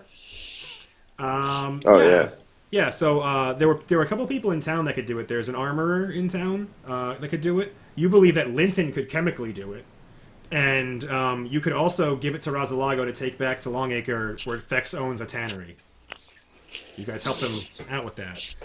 Which do I think would be the fastest? The fastest might be using Linton, because the chemical process might be better. But you think safest is definitely sending it away to Longacre, because if someone sees that, it's very identifiable who that was. Right. Okay. Boris has sleight of hand and stuff. Yeah, you sneaky. Well, you know, and you also have to convince Linton that that's kosher. Him and Linton roll deep, man. It's all good. Yeah, we're tight. All right, so you guys are getting. I'm not sure. Any tighter, and he'd be sucking my blood. All right, so you guys are you gonna meet with the loyalists in the forest first, or what are you planning to do? Try to get the loyalists all together. Like, get these loyalists together with the other loyalists, and hopefully get our anti-paladin a big hammer. Okay. All right. Yeah. So you did your little your quill augury thing or whatever it was, and yeah, you were able to you have a pretty good handle on exactly where the place is. Like, I think the last time you did it, you had a good wheel or woe for this location. So something bad could happen here. But you believe it was what you were looking for. And with further divinations and with the notes that Linton has passed on to Vors, you have a pretty good idea of where the other rebels probably are. So yeah, or sorry, loyalists. Rebels is the wrong word. Anyway, so you guys head out to the forest to find Boozle Bob, Bob Elzub, and the gang. Are you bringing Houndy? Yes. Okay. All right, so I'll bring everybody up over here-ish. And I'm riding Scarta. you are riding Scarta. That's fine too. Yeah. And you get there, and Brexter is hanging out with them. Vors. Brexter was hanging out with Bob Elzub for a while. And Bob, you see, we'll say that Vors is in the front on Scarta. As they get close to the camp, he gallops ahead a little bit, and you see him coming in. So how would you react, Bob Elzub? I told him about Bigfoot. What do you say? I explained that the lady who I thought was crazy and not a human isn't a human and is gone and is Bigfoot. Oh, you fool.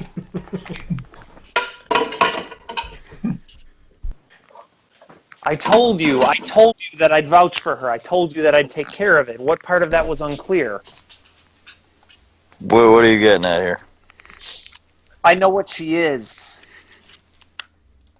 It was fine. I needed her here so I could keep them apart. Now they're going to be together. She's gone. Her footprints are over there. Oh, fool. Vors looks down upon Bob Elzub from his horse and just shakes his head. All right. Well, there's nothing to be done about it. Let's get you together with the rest of the rebels. Get everyone organized.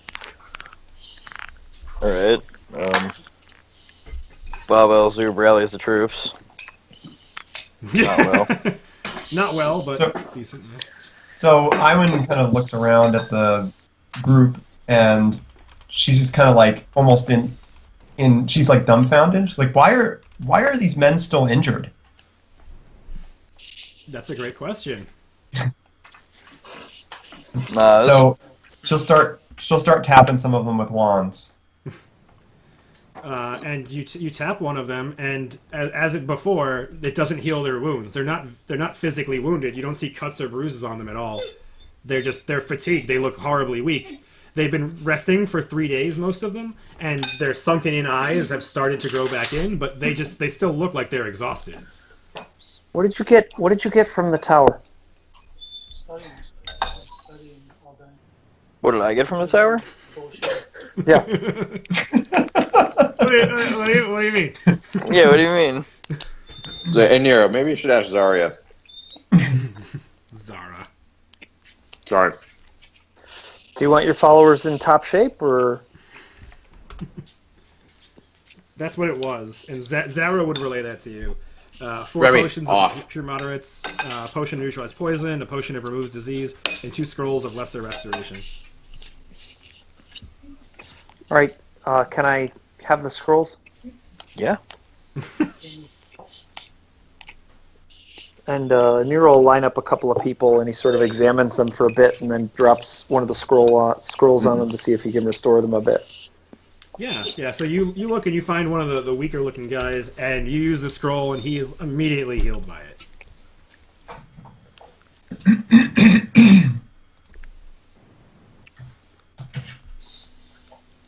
Bob would have healed 5. Drained.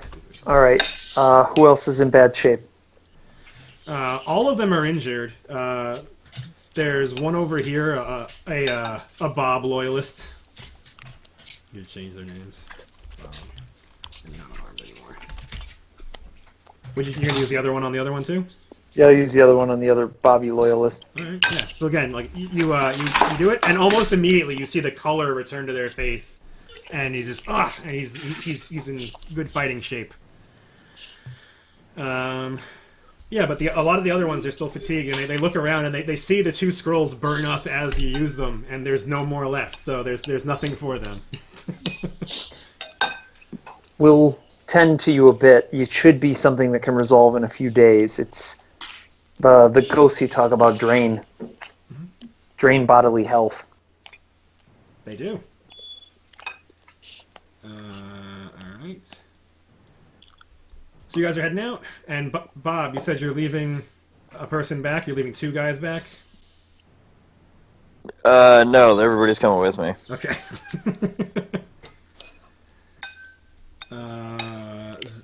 Zara will leave that person there. All right. So everybody's coming. I'm gonna. Well, if Zara's leaving a person, I gotta leave a guy here, so leave one. Alright, I'm taking everybody to another map. So you guys wander through the forest. You didn't bring Skarta. You're on Skarta, so you're moving fast, but the rest of the party is moving very, Yeah, but where very is slowly. Skarta? Yeah, you didn't bring him. I didn't bring Or her, sorry. It. Did you just assume Skarta's gender? Right.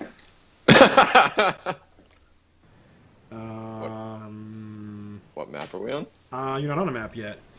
So I'll take you there in a second. But in the meantime, you guys are just kind of walking around a forest.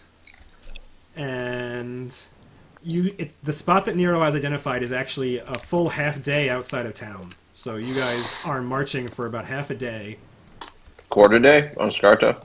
Well, again, you have to... What, are you going to go ahead of us? Yeah, are you going to leave everybody in the dust? You're moving at gnome speed, my friend. Unless the gnome is up on the horse too. I was gonna say the gnome's on the horse, son. Yeah, gnome's riding, bitch. That's fine. You're still going human speed, which is 30 feet. But yeah, so you're not moving too much faster. But you spend half a day basically, meandering through the forest, and the whole time Nero has a very good idea where he's going. Based on the maps and the divinations he's been doing, he has a pretty strong sense of what's going on and where to go. And as he gets a little closer, Vors actually picks up a couple of tracks. They were actually fairly well hidden, but Vors is a seasoned trackster. And no, he's not. Like, he has +4 to survival. I think that's probably the best in the party. You can talk yourself out of the footprints if you like. No, I'm just saying. Like, you guys keep talking about how I'm great, but like that's not what a Slayer does. He's not a tracker. Well, okay. No, I'm trying to like Yeah. roll play to Vors. Like, yeah. Yeah. So yeah, Nero gives you a general idea of where he thinks the things are. Like, this is the area of the forest. We're here somewhere, but he doesn't know exactly where. And Vors is looking around, and he does manage, even though he's not a great tracker, to find some footprints. And they lead towards a cave network. And you guys can make a knowledge check to see if you know anything about these caves around here. where am I? I can't click Oh, myself. right. Everybody's. I'll just do them. Sorry, I'll just click on everybody and do them because I'm the best GM in the world. Yeah. So that was Bob Alzub, Nero, Iwen, and where's Vors? On Skarta. On Skarta. Always on Skarta. So yeah. So let's see. Iwan doesn't know. Nero and Vors do. Bob does not know. So there's actually a cave network nearby that was relatively popular several decades ago as like a makeout spot for teenagers. But there was some sort of fungus. Something happened and the cave became uninhabitable and like just been abandoned for 20 years. And Iwan and like I said, Iwan and Bob did not know that. And Vors and Nero did, but that's kind of an arcane fact these days. Like, people don't talk about these caves because, again, decades ago this problem happened. So you guys walk and you get to the cave. And you guys are going to need light. So who's going to have a torch and/or a light spell cast on them? Boris needs Nero 2 will hands. carry. Just saying, he needs 2 hands for his bow. So I think you want that ready. What are you saying, Nero? Yeah. I was going to say that I'll cast light on somebody and carry a torch myself. All right. So who wants his light? Bob, I'm gonna put it on your. I'm gonna give you light, Bob. Sure, yeah. Yeah, we'll give her a bit of light. Bob is gonna sign like a torch, and so is Nero. I'm gonna offer Bob some Zerk. All right. So I took you to a new map, and you were Does Bob entering. want? Yeah, go ahead. Does Bob want some Zerk? Yeah, Bob will take some drugs. Nice, nice. I don't know. There's also 4 Loco. No, we haven't made the 4 Loco yet. We don't have any. It's coming. It's coming. All right. All right. You need to make a fort save, Mr. Michael. Okay. Yeah. Winnipeg Jets. Alright, that's this one over here. Yeah. Oh, fuck, dude. Yeah. Yeah. So you are not addicted to Zerk. Oh, he still gets it though, right? Yeah, he gets the bonus. Yeah, you have +1 to initiative, and you're not addicted. So you just get +1. Nice. Yeah, you get I'm not +1 addicted to drugs. Not yet. All right. So it's a pretty narrow tunnel cave, and Nero and Vors, would you tell the others about Fortitude. what happened to this place? Sure. Yeah. Mm-hmm. So there was some sort of fungal infection, or there was something here that made it uninhabitable, and people stopped coming here. He told you all that. Cover your mouths. Don't disturb anything. If it looks funny, don't disturb it. That's all we need is to get a face full of spores. I have 2 Zerks left. All right. So who's coming in? Are you bringing everybody in? Are you stationing guards outside, or what's the plan? I would ask Bob to have a trusted man stay with Skarta at the cave entrance. You can have one of the not officers. Okay, Right. so one of your not lieutenants loyal to Bob is going to stand by the horse. That's fine. All right. All right. And everybody else is coming in, Bob? You're bringing in And- all your dudes? And Yeah. I will intimidate him and say nothing better happened to her. Go ahead. Where is it? The gritting teeth on the spell check, yeah. That is not good enough. So, yeah, so you failed to intimidate him. I'll assist. The assist is more than enough. So he shoots you some shade and almost talks back to you, but then Bob just barks in your ear and says, "You do what he says!" And he nods and he goes to seat of the horse. And he does. So everybody else is kind of nudging their way in here. And is Houndy out of the bag or in the bag? He's in the bag still. I'm going to keep him and Claudia off the map until you need them. Sure. Okay, so you guys enter the tunnel, Is that 20 for you? Yeah. and you guys are edging your way into the caves. And Zara's in front, unless somebody wants to be in front of her. Who's That's Bob? good. Bob, you good? Okay. I'm good. So you guys are edging your ways forward, and the guards are going to be behind you. The loyalists, unless you say otherwise, they're just behind you. I'm not going to move them; they'll be always behind you. And you guys are approaching a little bit of a ridge that leads up, like a little sloped archway up, and you see at the top of it 2 Thrune loyalists just standing there. Vors takes off his glove and presents his emblem. Or his mark. Okay. Yeah, I would do the same thing. And you're making it plainly visible. You're not just like showing where it is. You're like making it glow. Yeah. Okay. You said we identified them as Thrune loyalists, right? Yeah. You basically have the symbol of Cheliax on your hand. Like it identifies you very clearly as a loyalist. And like No. I'm saying that like we identified them. oh yeah, they clearly they do visibly look like loyalists. Yeah. So you throw up Okay. your symbol, and they don't seem to react at all. And go ahead and make a perception check. Oh.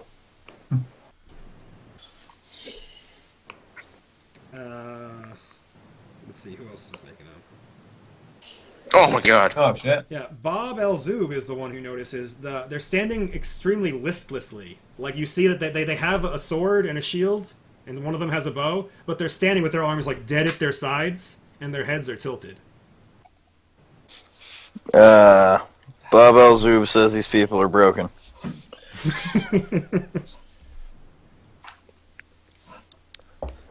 What's wrong with them? He kind of pokes you and says, "You're the one who should know that."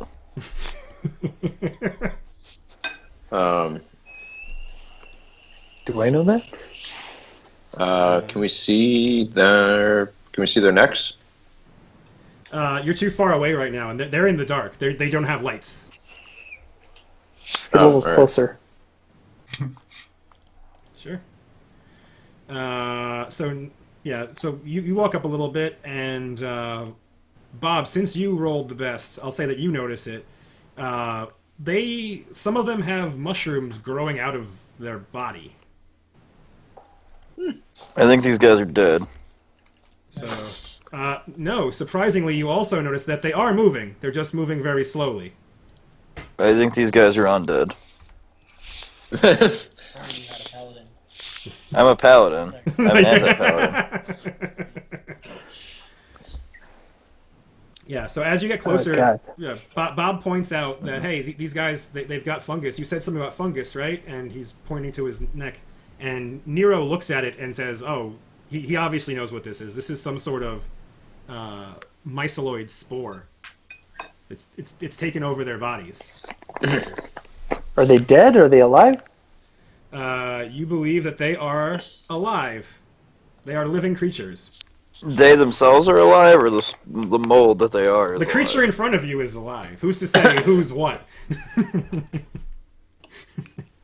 They're not rotting corpses, though. Their organs are functioning. Their human organs are functioning. If we can take them down gently, please. All right, let's Zerk. Let's Zerk. Let's Zerk. All right. So I'm gonna No, I roll already did the initiative Zerk. if you guys are just gonna start doing stuff. Yeah. So that's you. Give me my +1. Hey. Yeah, you got a +1. So you have a 21, which means your number doesn't change at all. Because Ha! Iowan, what would you do? Well, Iwan would take out her metamagic rod and blast them with some merciful missiles. Oh, good. So who are you shooting them at? All the same one, or? Well, do you have to decide ahead who it goes to, or can I think you with see? magic missiles you do. I know with Scorching Ray you do. Let me see magic missiles. Okay. Well, if you do, then I'm just going to have them. I don't know how many I get, but 3. I would split. I would basically have them split evenly as possible. So you get 2 on the first one, 1 on the other one. That's fine.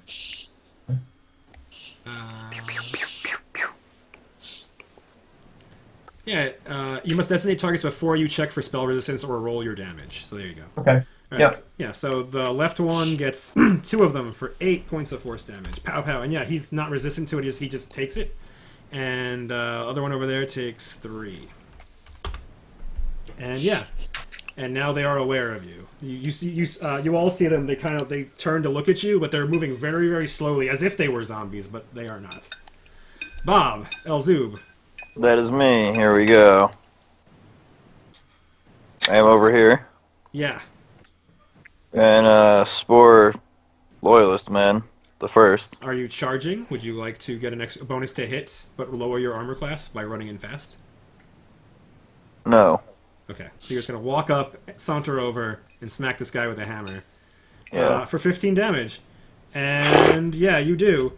And you watch as he falls. He tries to raise his shield, but again, they're so slow and listless that he's raising it, and you just crack him in the face, and he falls down. Mm-hmm. And I just realized now that Jeff's damage was non-lethal. So Well, mine was lethal. yeah, so. I know. So I'll just leave it as all lethal. It doesn't matter. But he's still conscious on the ground now, so he's not even bleeding to death. He's just unconscious right now. Don't kill them Why the hell not? because they're Thrune loyalists. We can use them as soldiers. I don't know if these are Thrune loyalists. That one was asleep. Vors. I'll go on delay. All right. Spore Dominated Loyalist number 2 goes, and seeing you right there, she's just going to shoot an arrow at you because you're far enough away she can do that. So you watch it again. She's really, really slowly pulling back the string on her bow, and she eventually lets it go and fires at you. Thwap. Jeebus. That's a threat. That's a threat. Oh, God. That's a Oh, confirmed God. threat for only 15 damage. So this slow, spore-infested loyalist knocks back her bow, lets go, and catches you right in the shoulder near your neck for 15 damage. Bob Elzub was yelling at Nero. Zara! Vor's seeing this, just comes off delay and Okay. thwap. Oh, So- you're flopping? You're shooting that loyalist? Go ahead. Yeah. Vor's doesn't like that. I'll see how this one goes. Oh, Bob, you're a human, yeah? Maybe. Oh shit. Two of you. God damn it. They're skilled at killing humans. Thrunes tend to be. Yeah, so your shot, 15. That is not enough. So yeah, so All right. he just. So then rapid shot. Oh So- yeah, there you go. Okay, that's a hit. For 16, yeah, nothing to stop that damage. So yeah, still standing. You've got a good shot in their side, and you watch as just a mix of this horrible like black blood and like fungus is coming out of the wound. And yeah, so that's it for you. And Zara goes now, and she is going to charge, but she's also going to move close to Bab el-Zub, and she's going to take a slice at him. Only gets the first one, and the 19 is a hit for 12. Boom. And he is unconscious as well, not dead. So I'll put the little unconscious thing on. All right. And Bob, you can hear something stirring in the room up in front. Like there are more, you believe. And I gotta fix something because I did a dumb thing. All right. Anyway, Nero, what would you like to do? Nero will book it up and just stabilize one of them with a spell. Okay. Yeah. This one's the worst off. Loyalist 2. Bob Elzub recommends not doing that. Well, he did it, so get over it. We'll get them out in the sun. They'll clear right up. They're not plants, sir. Funguses don't like the not- sun. Fungus isn't a plant. Sir, you would know that if you made a knowledge check Trust every me. once in a while. Trust me. Iwan, back to you. There's some stirring up in the hallway above. Okay. Well, she'll move up as far as she can, and then, I guess for now, yeah, that's all she'll do for now. Just kind of hang out behind the thugs. All right. Bob, it's your turn, and you just got shot in the shoulder. There's a we'll say like a 5 foot tall like cliff or whatever. Like you got to climb up to get to where the archers were shooting you from. Okay. Yep. You gonna make a climb check real quick, just a simple one. See if you fuck that up too. There you go. Yeah, you're fine. So go ahead and finish your move. And let's see. You walk into this. Spots of glowing fungi along the rock walls fill this chamber with a violent luminescence. Not violet. Yeah, it says violent, right? That's fucked up. Like my brain wants to say violet. A violent luminescence. More patches of fungi grow on the ground, though a clear patch through the cavern connects passageways to the south and northeast. So all of these little pink things you see are actually glowing violently, apparently. Bob Elzub yells back to Nero, maybe you should just bring the sun in here. Nero starts to say, well, with a reflective surface, it would be possible. Never mind. So I'm gonna turn off the. I'm gonna make it daytime vision, so you can see more. Because violent glowing. Yeah, because all the rooms glow now, basically, after the first one. So you see that there are 4 more of these loyalists in this room, and several of them are slowly walking to see what was going on in the first room. And that was your move, so you can take an action or another move. I'll shoot number 8. Okay, so you're gonna drop your hammer to shoot? No, I'm gonna put it on my hip. That's an action to do that. Alright, fine, then I'm not gonna do anything. Okay. So you're still holding your hammer. Alright. Spore-dominated Loyalist 1, I'm going to take you off initiative because you're one of the dead ones. Unconscious. Unconscious ones, yes. Spore-dominated Loyalist number 8 takes a step forward like this, and will try to shoot at Bob Elzub with his bow.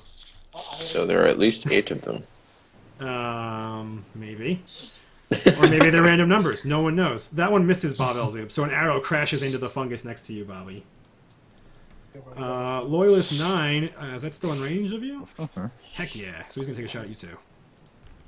Crack. And that is a miss, but just barely. That one actually hits your armor and shatters. Vors, what's up?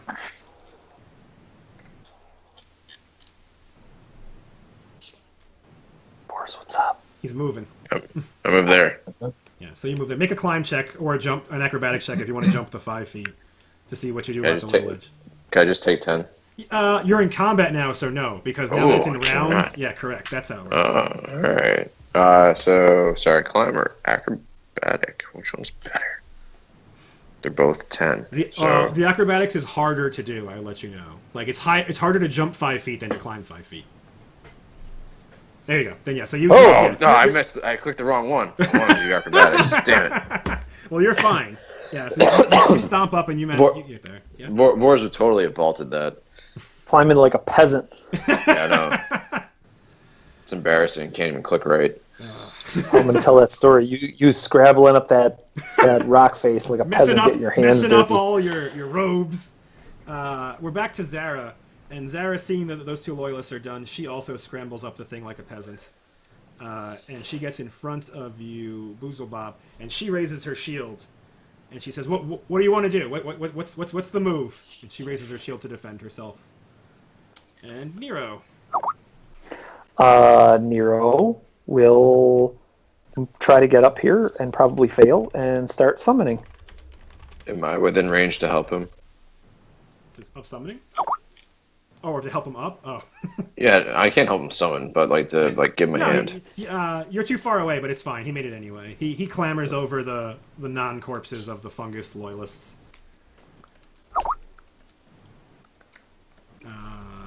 Yep. Okay, and you're going to start summoning? You're going to do that thing that you summon the spells? You summon the monsters? Yeah. Alright. Spore-dominated loyalist number 4 goes, and this one's actually trudging forward. They're not fast, yeah? Oh, they're human speed, so it's trudging through the fungus, so it gets to there. Not charging, though. This one gets to here, and you see him raise his shield. Not as high as Zara's. He's kind of just defending himself with his sword out. But he is also taking a defensive stance. So there's some intelligence there. He's not just a mindless zombie. Loyalist number 3 is going to take a shot at Zara, and that is a miss with her defense on. Iwan. I'm going to delay for now. All right, Bob. Elzub. Hit me. Hello. Hi. Well, Bob Elzub is going to do what he does best. Gonna do what he does best. Yeah. So again, you're not charging. You're a casual saunterer, right? Yeah. Okay. Yeah. So that's still a hit for 16. So yeah. So you crack him, and again, you try to raise this. This guy even is trying to be defensive about it, but you juke him a little bit, and he raises his shield, and you crack him in the rib, and he is just not happy about that. Let's see. Loyalist 8 goes, and seeing Bob there, he's going to. He's got his bow out. Doesn't He's wanna shooting into combat, let's not forget. Yeah, he's going to shoot you. He's going to shoot you, and he has a penalty for combat, and he misses because of the penalty for combat. Does he have that? He has point blank shot, precise shot. Yes, he does. He has precise shot, so he doesn't take that penalty, and he gets a +1. You. And he gets a +1 because you're within 30 feet. So you take 9 damage, but you're a human, so you take 11 damage. All right. Damn it, put Plotty in here. Where's Plotty? Loyalist number 9 is going to shoot at you or Zara. You are 1, she is 2. She chooses you. And that +2 from the favorite enemy bonus is a hit for 6 damage. You're getting peppered with arrows there, Bob. Vors. I got you. Can you? Is there a way to like turn off like everybody else's vision so I can see like what he can see? Click off of your token if you have yourself selected. I do have myself selected. Yeah, that if you have yourself selected, it'll show you only what you can see, and if you click off, you see what everybody can see. If that's not working, let me know. Oh, all right. I can see everybody. Cool. All right, so I guess I will. Which one's shooting arrows? 8 or 9? Numbers 8 and 9 are both shooting arrows. Number 3 did shoot an arrow at Zara last round, ineffectively, and number 4 is the only one engaging in melee. I'll shoot 8 first. Okay. Go ahead.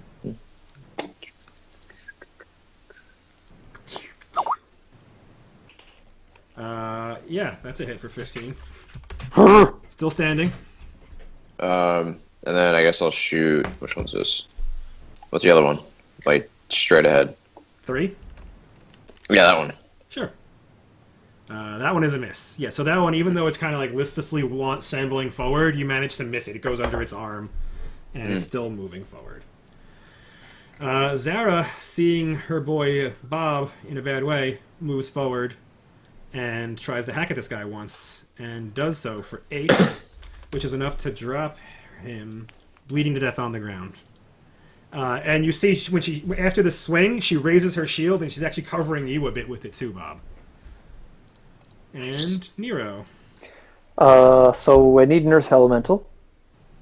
Okay, I can get one of those. Yeah. Small one. Sure.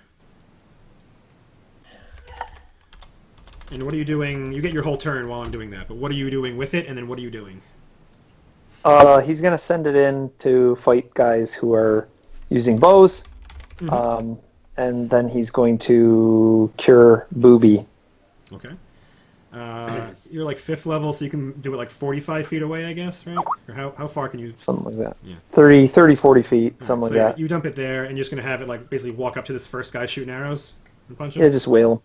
Alright. Pow! Slam. 10 is a miss. It's so, a +3, but that ain't going to do it. Yeah, good call. From the augment summoning and earth bonus, right? That's what your 3 is? Yeah. Okay. Rolling a 4 ain't going to do it. Yeah, so Nero summons this little creature of stone, and you watch as it kind of, when it moves through the ground, it's actually like skating and swimming. You watch its legs like meld into the stone as it moves past, and it just walks up and slams into the thing's shield. Or actually, it wasn't holding a shield, so it jumps out of the way. And you're healing your friend Bob, huh? Nice. Nice. And that's it for you. Spore Dominated Loyalist number 4 goes. You're unconscious. I'm going to take you off initiative. Do you continue to bleed? Yes, you continue to bleed. Alright. And... Alive as much as you can alive. Okay. Loyalist 3 has this Earth Elemental, and it's smart, but not smart enough to deal with that, like to know to ignore it. So yeah, it swings at it and clangs its short sword against its armor, against its stone body. And you hear it drops its bow and then swings its weapon. And we're back to the Iwen. Alright, so Iwan's gonna come up. Can I do like a acrobatics check? Yes, but it is harder to jump high. Oh. Significantly. When you're doing a high jump, it's 4 times the number of feet you want to jump. It's a DC 20 acrobatics check to jump 5 feet up. And what kind of climb check is it? It's a DC 10 check. Okay, well I know I don't have that many more points. All right, so I'll get her to climb. This isn't actually so straightforward for her. Yeah. All right. Your tiny little gnome hands find the proper handholds, and you were able to get up. Boris smirks at her. And then let me see. Do I have to be next to the guy for the stabilize spell, or can I do that from distance? I believe it's distance. I believe it's close, right? Like it's like probably 30 feet, 35 feet. Yeah, it's 35 feet for you. How far away am I? 35. All right, perfect. So I'll cast stabilize on the guy that's bleeding. Sure. So he just goes to unconscious. Bob, Elzub.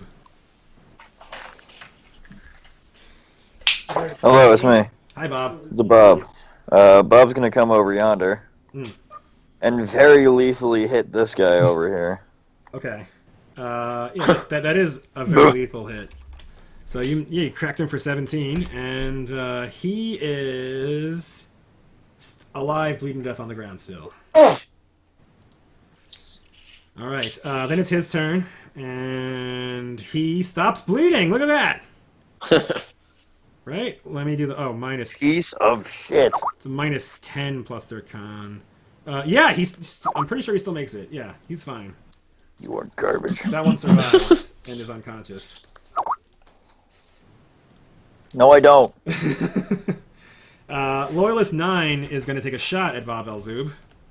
And a 21 is a hit for 11 damage because you're a human. And Vors. Can I 5-foot step and rapid shot? Yes.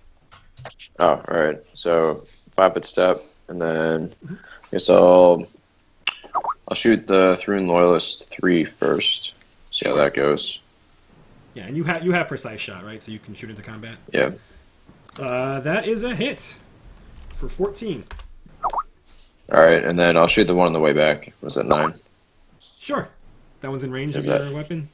With my 5-foot step, that is Yeah. 100 feet away. All right. Right. Where's measure tool? I think it's 105. 105. I'll give it to No, you. it's still 105. All right. Okay, it's fine. Take it. You're a kind, benevolent GM. It's a -2 to shoot that far. Generally, you missed anyway. It's Oh. yeah. All right. So you shot and it cracks against the wall, but the first one did hit number 3.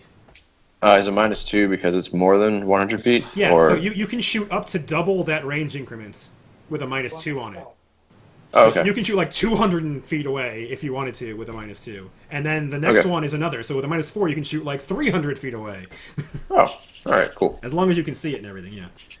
All right. So Zara goes and she's watching Boob just get pelted, and she's like, "Be careful, you idiot!" And she's just walking up next to you, and she's gonna hack. Oh, that guy's unconscious. She wants to stand next to you, and she raises her shield again. She loves you. Nero. Is anyone bleeding to death on the ground? No, everyone is alive on the ground. Okay, everyone is stable. And Nero will cast Bless. Yeah. And then move up with you fools. All right. So Bless is And, +1 to hit and to morale saves against fear. Correct. And the smaller elemental gets to go. Okay. It's gonna hit. Why don't you toss me a perception check there, friend? Sweet. And that one is staggered, so it's still standing, but not super great.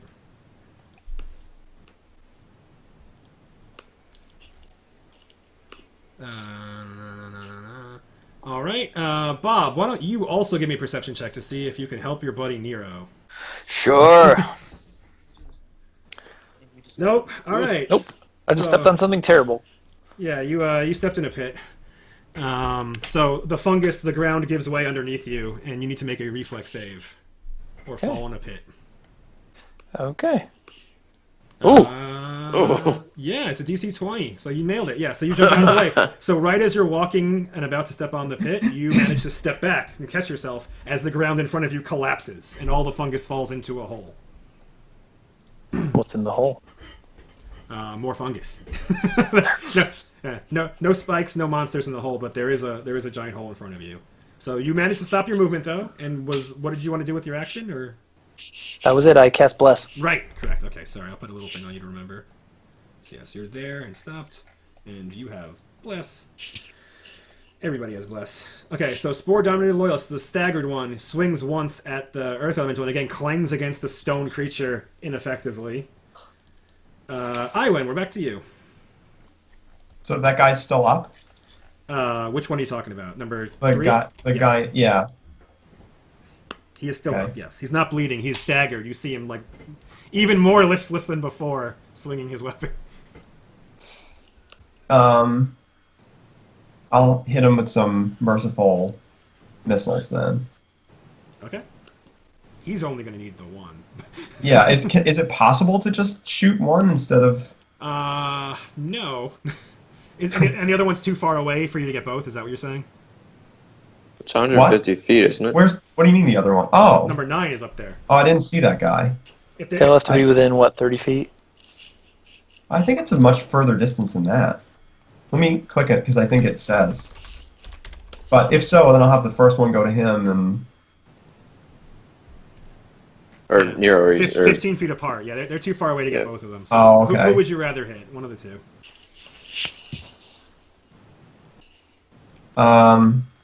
I think still 3. Okay. Go ahead and bash his brains in. Be down. Yeah. Yeah, so you'd see that, and yeah, that's enough to knock him unconscious and not kill him, right? Yeah, 15... Oh, sorry, 9 non-lethal? No, 13 non-lethal? Yeah, so he's just unconscious. So, Luce is staggered, gets unconscious. Alright. And that's it for Iwan. You can move if you haven't already. And Bob.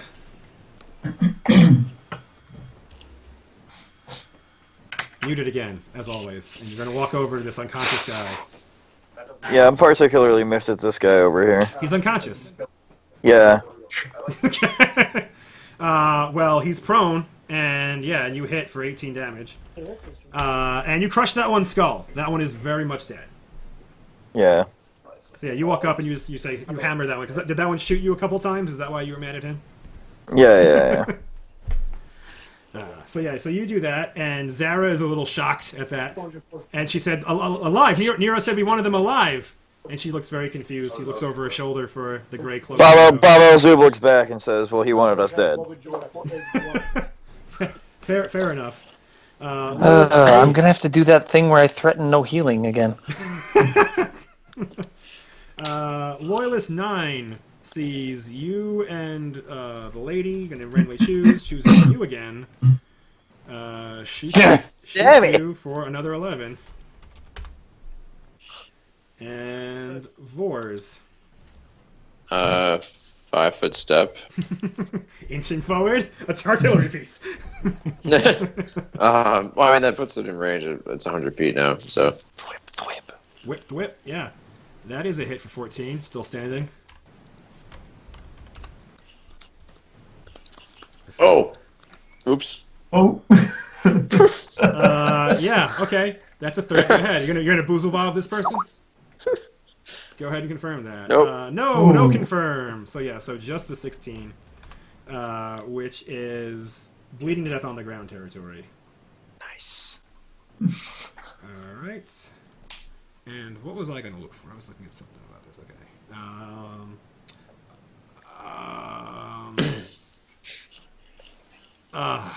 Oh well, I forgot something. Oh. So Vors is done. Zara goes, and Zara, she's miffed that Bob, you're being so careless, and everything. But everyone else is unconscious. Yeah, everyone's dead. Yeah. So she's gonna walk in front of you and she's gonna examine the body to see if it's salvageable. But the skull is caved in. You're utterly dead. So I am going to remove all tokens. Combat is over, friends. What would you like to do? Can we have the Earth Elemental walk around and like bust open any other pits? Sure. How long do you have, Nero? You have like 2 more rounds with him? 3 more rounds. Oh. Yeah, there's 2 more rounds. You're Just right. move him around the corner. He's pretty slow, but it doesn't matter. Yeah, sure. Just go ahead. He can go. He can go look. Yeah, so he gets to there, and he vanishes before he even comes back. But in doing so, he does... Oh, no, he would fall into the pit. I was going to say he reveals the pit, but no, he would just fall into it. So, yeah. Sweet. So there is a pit here. Change to objects. Oh, I never even showed you the pit last time. I'm sorry. Here you go. I'm the best GM in the world. GM of the year. Yeah, so those are the two pits. So he finds it, he falls in, and he actually starts crawling out, and you see him get to about there before he just vanishes. He just puffs out of being. Okay. And I assume you're going to save this loyalist as well? Yeah. Just drag them all outside. Alright. Any good loot? They all have this. There were a total of 6 of them, and they have this treasure button. So that X6. +1 human bane arrows. Jesus. Oh, I didn't use those! They also had Draven Bow. Their bows were supposed to be doing an extra 1d8 damage. Bob should be dead. Bob should be dead. But yeah, so For real. Yeah, so there is that times 6. So I assume Vors is taking the arrows unless you want someone else to have them. Yeah. Yes. Okay. Vors, is that composite longbow for +2 strength better than yours or worse than yours? I think I already have +2 plus its magic and stuff. Okay, then yes, then yours is Wait. So I have MA1 MD3 enhanced 1. I don't know what that means. I'll look at it. I think yours is better, but I'll take a look. Yeah, I'm pretty sure it's better. So yeah, that's fine. There you go. So yeah, I'll just the arrows matter. And who are you healing? Babel Zoobs? Roberto. All right. So how many? Sorry, I have 6 Halfling Bane and 12 Human Bane arrows. Yes. Or 6? No, sorry, 6 Human Bane arrows. 6 and 6. No, it's right. Or 12 and 12. Oh, it's 12 and 12. You're right. I'm sorry. It is Yeah. there, Okay. Yeah, it's 12 and 12. Wow. Okay, that's a lot of arrows. But there you go. So now you have all those arrows. Heal them again. All right. Boom. Boom. All right. The best part is that the first one's a cure moderate, the second one's a cure light. Yahtzee. All right. So you guys all walk up and toss me knowledge checks, people who care about what this is. Is that the end of the cave? No. All right. It goes around a corner. Yeah. All right. Get that. Bob knows nothing. What do we check? What do we knowledge check? If you guys know what happened to these people. Where am I to click myself? I don't know. There I am. Bam. Let's see. Iwin knows that they definitely have some sort of fungal infection, but she's not sure exactly what it is. But Nero tells her, "Oh, this is purple pox. This is very obviously purple pox." And like he said, leaving them out in the sun will help them heal. But at this point, they're so far gone, they probably do need some magical help to get along. But basically, like this fungus is like a mind-affecting enchantment kind of fungus, and it's taken over most of their body and is using their body as a host. He believes the people are still alive inside them somewhere, but like we won't be able to talk to them. Like they're not in control of their own functions. They're just observing what's going on through their eyes. So Nero basically calls back to some of the thugs in the back, and he's basically like, get them out in the sun, tie them up. We should be able to get. If we pull off the mushrooms, we get them going. They should be able to shake this, but it's going to take a little bit of time. And Vors would also tell him to start making not a litter. What's the thing you would just drag? A litter.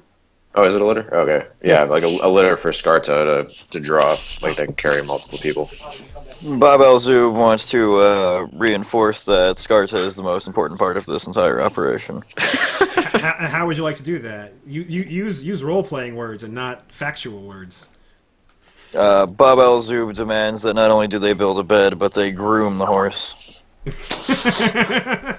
All right, yeah, and you're shouting. So how would you shout it? What would you say? How would you intimidate them into grooming a horse? Well, I'm in an echoey chamber of uterus. Yeah. So are you shouting in the echoey chamber of Uterus? Yes, I'm shouting in the echoey chamber of Uterus. What do you shout? Groom the goddamn horse. Horse echoes through the entire cave.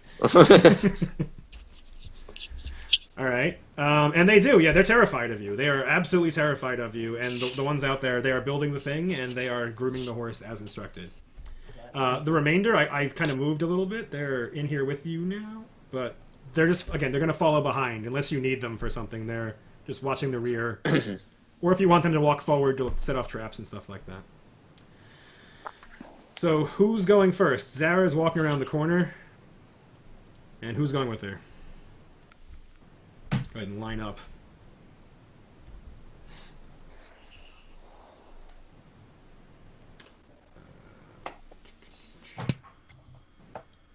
Right, so you can see here, this little, they kind of make it look like stairs, but it's actually a sloped thing, and it does look a little slick. It looks a little wet. You can see that there's some water on it. So how would you guys like to traverse that slick?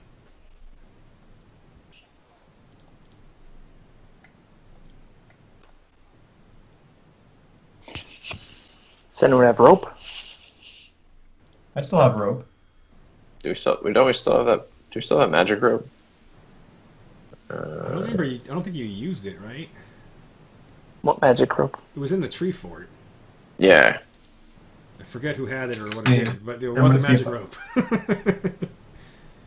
I still have the collection of 17 pornographic Talton quartets. Quartets, yeah. That's good. Those will come in handy later. I'll make a note to ensure they're included in the plot. That was in the book, though. I didn't make that up. That was like a copy paste. All right, yeah. So you guys are heading down the slick, and Zara's looking at it, and she shakes her head, and she's like, "I'm not in this armor." And she looks around and says, "You said rope? What you have rope?"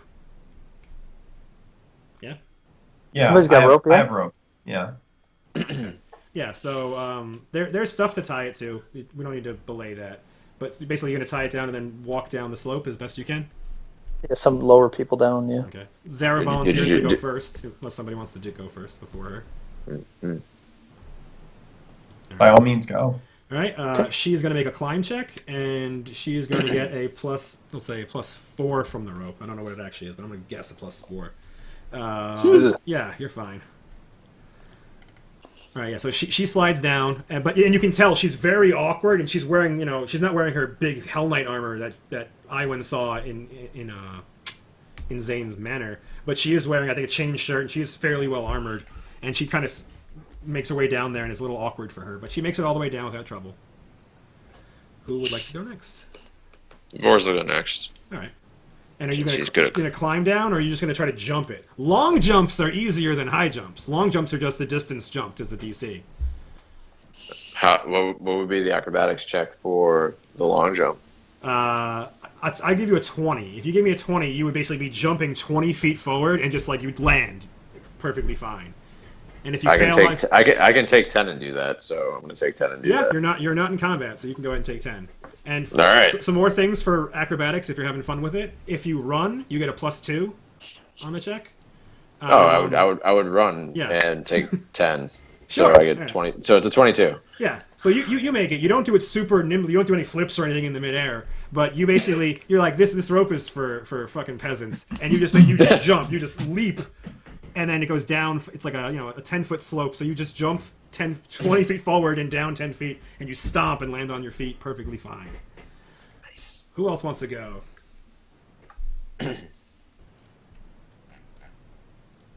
Nobody?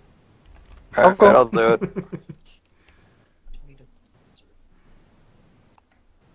I want to go. Yeah. Doesn't buy time. All right, good. Make a climb I'm going. check. I'm going. Are those 5-foot squares? They are 5-foot squares, and you fail, Bob. Even with the +4 from the rope, Bob. Go ahead. You don't even get another save, do you? You just fall. Yeah, you just fall. So you begin going down, and you're taking the rope and slowly moving, and you lose your footing. And your instinct was to grab your foot for some reason. So you actually let go of the rope as you lose your footing, and then you just start tumbling down. And This guy has some intelligence. not much, apparently. And he takes 7 7 damage. Whoops, that's the other way. GM of the year. As you fall down and you fall prone at the bottom. Voice makes a reflex save and nimbly avoids Bob. All right, and Nero and Iwan, yeah. All right, Nero comes down and he makes it. And Iwan with the +4 makes it. It's a 10. So there you go. Everybody made it but Bob. And Bob, I give her a high walking like a five. peasant. And Bob stands up, presumably. This is... Hold still. Hold still. What am I going to do with you? Yeah, you landed hard. Yeah, there you go.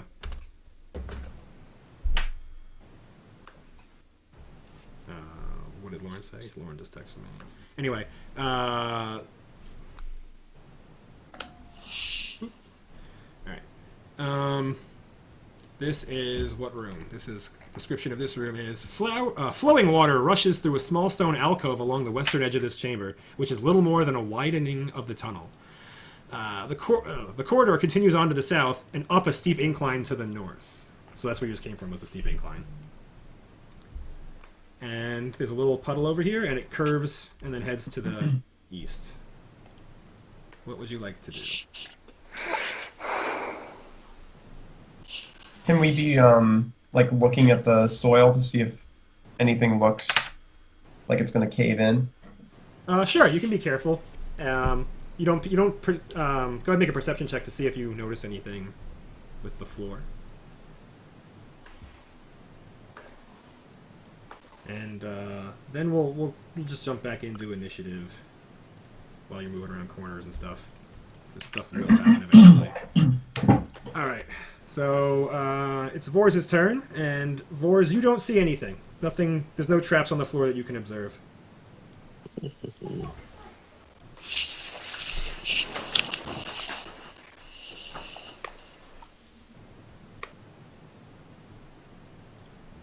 right, that's it. All You can right. double move. Yeah. I don't want to double move. Why would I be that far away from everybody? I win. Oh, sorry, Nero. Nero's next. I'm going out of order. I'm an idiot. Nero. Mute. He's on mute. He's on mute. Delay. Delay. All right. Zara goes, and Zara she's always protective. She's going to walk to Vors, and she has her shield up. And I win.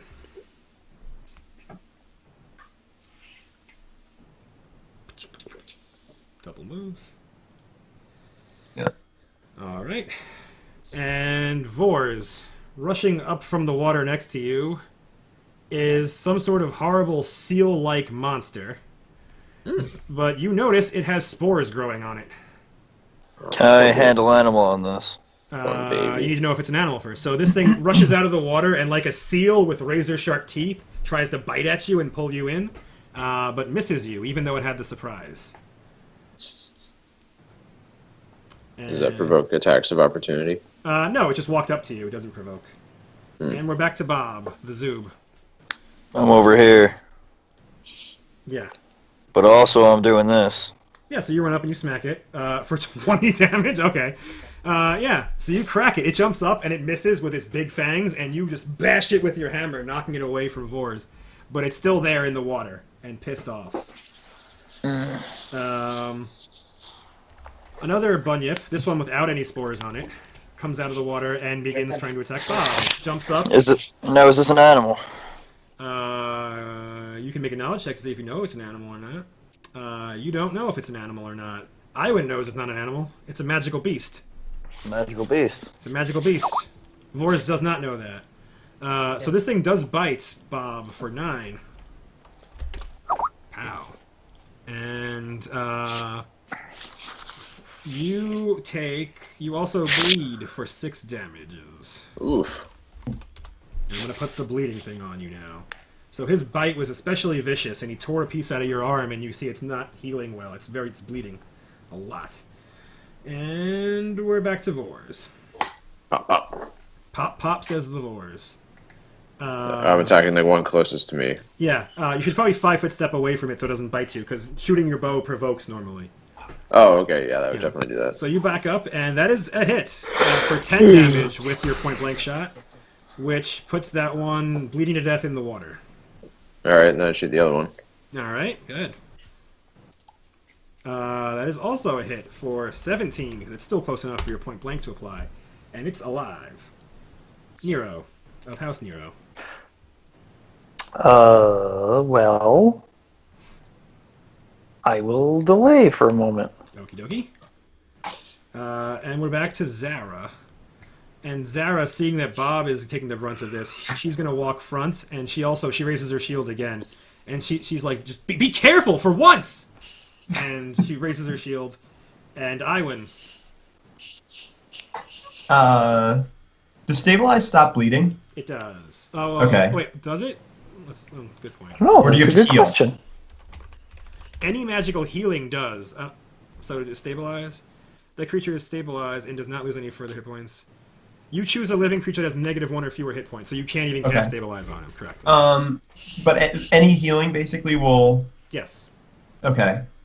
So I'll tap him with a infernal healing wand. And that gives him fast healing 1 for how many? Yeah, rounds? for a minute. All right. I'm gonna give you this little profane icon, and you heal 1 hit point now. Or I guess you heal it on your turn, but we'll just do it now so you stop bleeding. Remember. And that's Iwin. You can move if you want, Iwin. And that's it. And Spore-dominated Bunyip is bleeding to death, and he's fine. There is a third Bunyip that is going to rush up and try to bite at Zara. And with her defense, she is fine. Alright, Bob, Elzub. I'm on mute. Always on mute. So this guy over here is, dead almost. So Bunyip too. Yeah? How you doing? Ah, man, you're hitting pretty hard. That's almost a threat. 17. Yeah, you crack that one, and it is also bleeding to death in the water. All right. I was gonna say that's gotta be. Okay. And so you asked what a bunyip was. Someone was. A disturbing combination of shark and seal. This brown-furred creature has a wide mouth filled with razor-sharp teeth. And that's what you're killing. So Bob is done. Bunyip 2 is also done. And we're back to the Vors. Vors is Shotzing, and that's a hit for 11 damage. And that is a 14 is a miss. You have Bless on still. 15. 15 because of the Bless, so you hit for 17 damage, and that's enough. Oh no, it's still standing.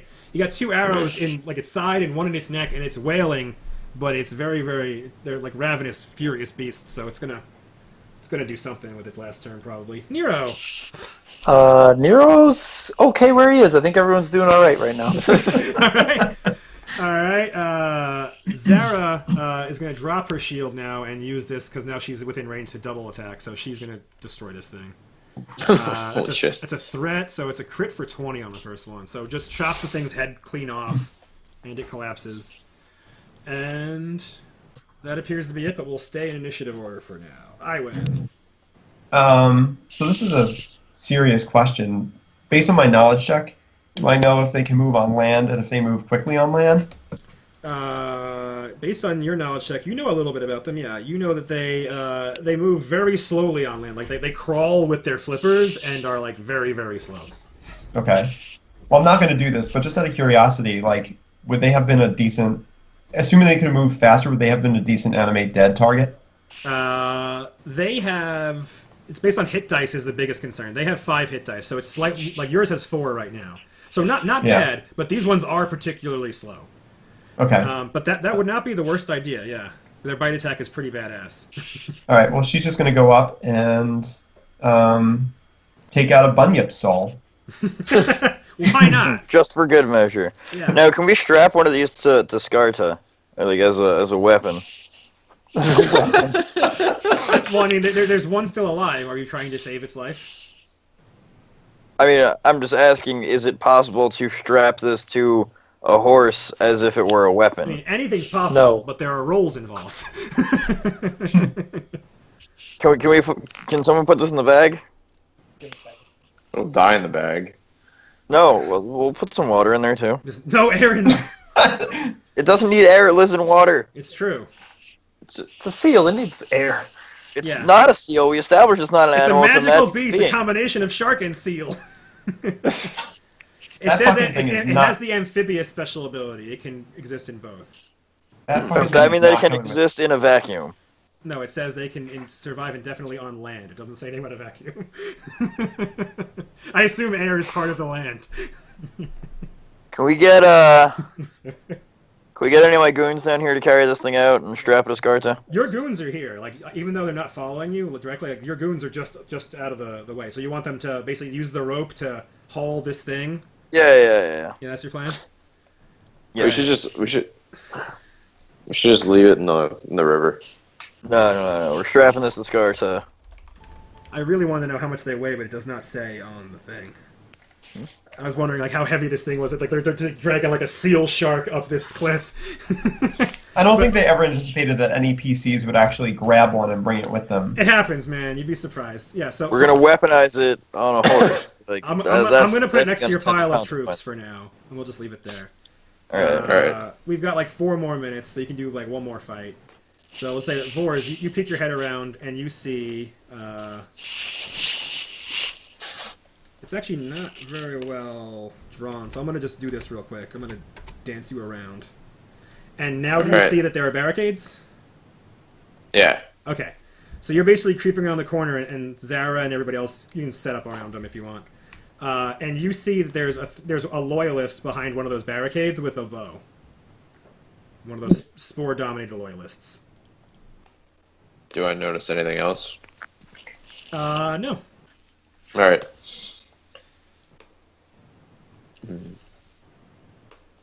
2 crude wooden barricades stand upright in the center of this open chamber, facing west. Pink fungus lines the walls, patches of it creeping up the sides of the wooden planks that make up the haphazard defenses. Tunnels branch off from the cavern in all 4 directions. And you see 1 guard standing listlessly by the barricade. All right. Would that be shooting into cover? How does that work? Yeah, they have cover, which is basically, it depends on how good their cover is. They get a +2 or +4 to their armor class. For you, it doesn't make much of a difference, unless you have an ability to negate cover. Okay. Can I see any of them? Because I can't right now. Yeah, that's the one I was pointing you towards, this one here. Oh, okay. Yeah, I'll open fire. Whatever. Sure. So Vors is sneaking forward, sees them before they see him, and he's going to get off his best good shots. That's a hit, yeah, so 15. So you crack an arrow into it, and you get your other one too. Is that the only one that I see? That's the only one you see right now, yeah. All right. And that is actually a miss, even with your bless and your point blank shot. Do you have point blank shot? Too far away. I do have point. Yeah. Yeah, I'm too far away. All right. Yeah. So there you go. So yeah. So you crack it once, and it is angry. Mm-hmm. And Weird. let's just say we stayed in initiative, and it was Vors, so now it's Nero. Nero starts summoning. Oh boy. All right. Loyalist 6. So there was another dominated loyalist near the northern thing that's taking cover, and you can't see him, which means he can't see you. So he's gonna move here so he can see you, and then take a shot at you. And he Mabs. misses horribly. Jump. All right, Zara. Zara goes. And Zara is going to stand not in your way, but standing in front of you. And you can tell that she's used to working with archers. She has her shield raised, but it's low enough that it's not prohibiting you from firing your weapon. And Iwan. Iwan's gonna step up here and launch 2 merciful missiles at the 7 and 1 at 6. Sure. All right, so the first 2 on 7. Let's see what you got. Pop, pop. 7 on 7. And staggered but not unconscious. And the last one is 4. Yeah, there you go. So number 7 is still standing, but barely. And we're back to Bob, the Zoob. I'm muted. Hi, buddy. Hey, guy, how are you? That's 20. 20 more. Yeah, okay. Bobby's over here. What are we doing, everyone? Yeah, that's it. I mean, I can't do anything else, right? Yep. Bunyip too. I'll take off initiative because hey, it's your pet Bunyip now. Because bunyips. Number 7 goes. He's staggered, so he is going to. Thanks for reminding me. Take his best good arrow out, and he's going to shoot at Bob, approaching you. So you watch as he can barely get it out, but out of his quiver he pulls out one of his human bane arrows, and he shoots at Bob the Zoob. And a 14 is not going to do it. So it just shatters, and that's it for him. Hooray! Vors goes. All right. So what's up with number 7? Number 7 is staggered, which means she's still alive, but it can only take like a single action. Like, you can't move and attack or things like that. It's just staggered. All right.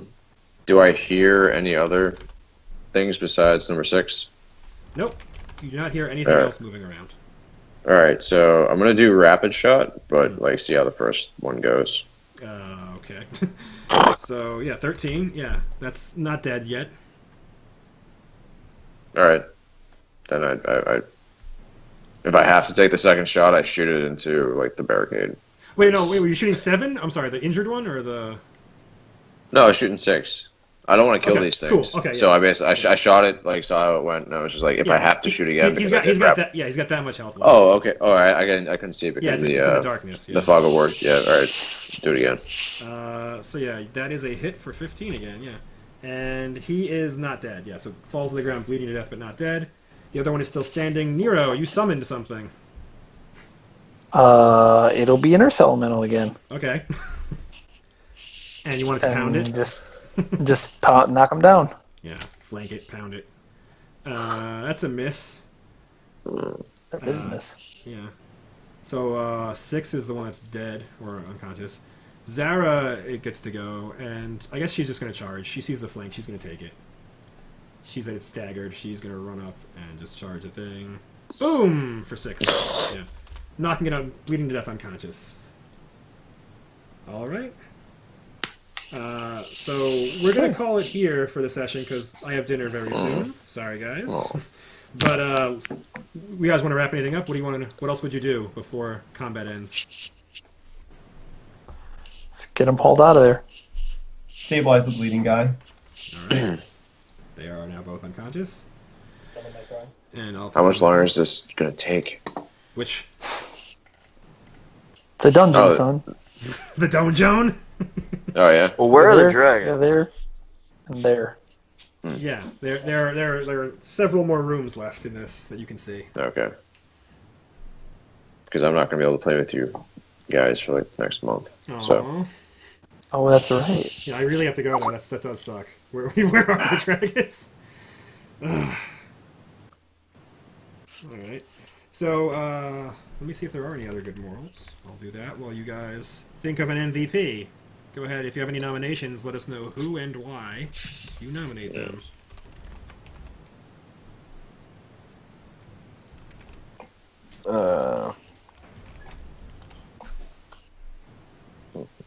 Let's see. MVP. It's not good in here.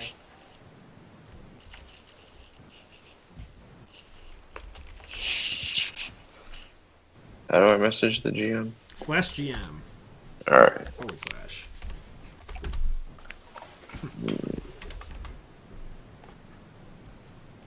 Boom.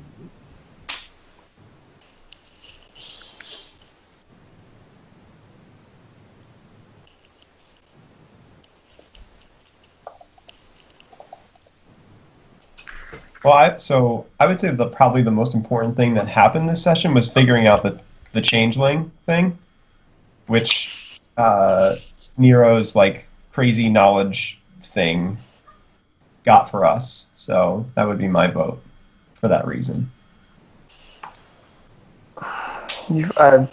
Vors killed everything and schmoozed the fuck out of the changeling. I win with the stealth search again. It's fucking tough, man.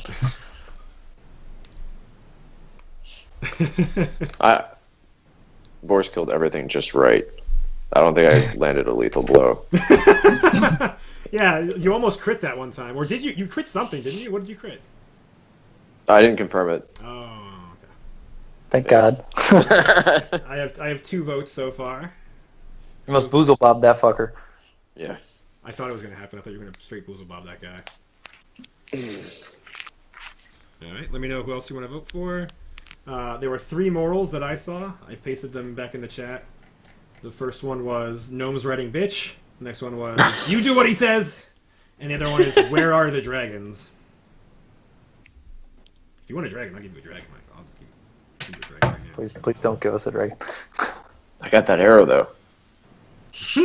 Oh, you do have that. I'm sure that'll come into play. There's nothing that's accidental. You stole that historical arrow. Yeah, I'm not itching to use it, but I'm just saying it's there. And oh yeah, the guards or whatever, the loyalists had the same gear as the other ones. So I'll just do this again. This X2. What's in the log? Should we give I'll have to Bob kill him. Elzub the rest of his points from the hit points from the healing, the wand, the infernal healing wand? Oh, While okay, you're yeah. doing So it? how long would it last? Your level? 5 turns? It's a minute. Oh, Yeah. a minute. How does maybe progress to his team if he could just So Yeah, 10. 9. So yeah, 9 more because you already got the one. Okay, yeah, good call.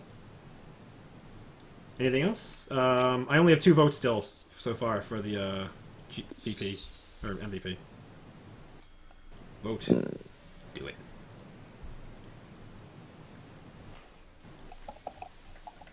Bunyips. Bunyips, yeah. I thought it was an odd thing to put in here, but hey, they're there. We have one now. So one was dominated, the other 2 weren't? Yeah. Or one was infected? One was infected, and the other 2 were trying to help their friend, but their friend was weird. We should totally heal up the bunion or bunyip and The bunion. the bunion. I need one more vote unless I've missed it. I think. Did you vote, Jeff? I voted. Well, I didn't. I voted in person. I didn't Oh, vote. who did you vote for in person? Sorry. I voted for Nero. Okay, then Nero is the winner. I thank you. I thank you, fools. All right. And that's the session. Anything else before I head out and go eat dinner with Lauren? Chris, if I don't talk to you, have a good wedding. Enjoy Thanks, man. Slovakia. Yeah, I'm not bringing my laptop with me. Like fucking Good. complete disconnect while I'm Good. over there. Yeah. Like I don't blame you, man. Just go exist somewhere for a time. Yeah. Yeah. Do that for a while.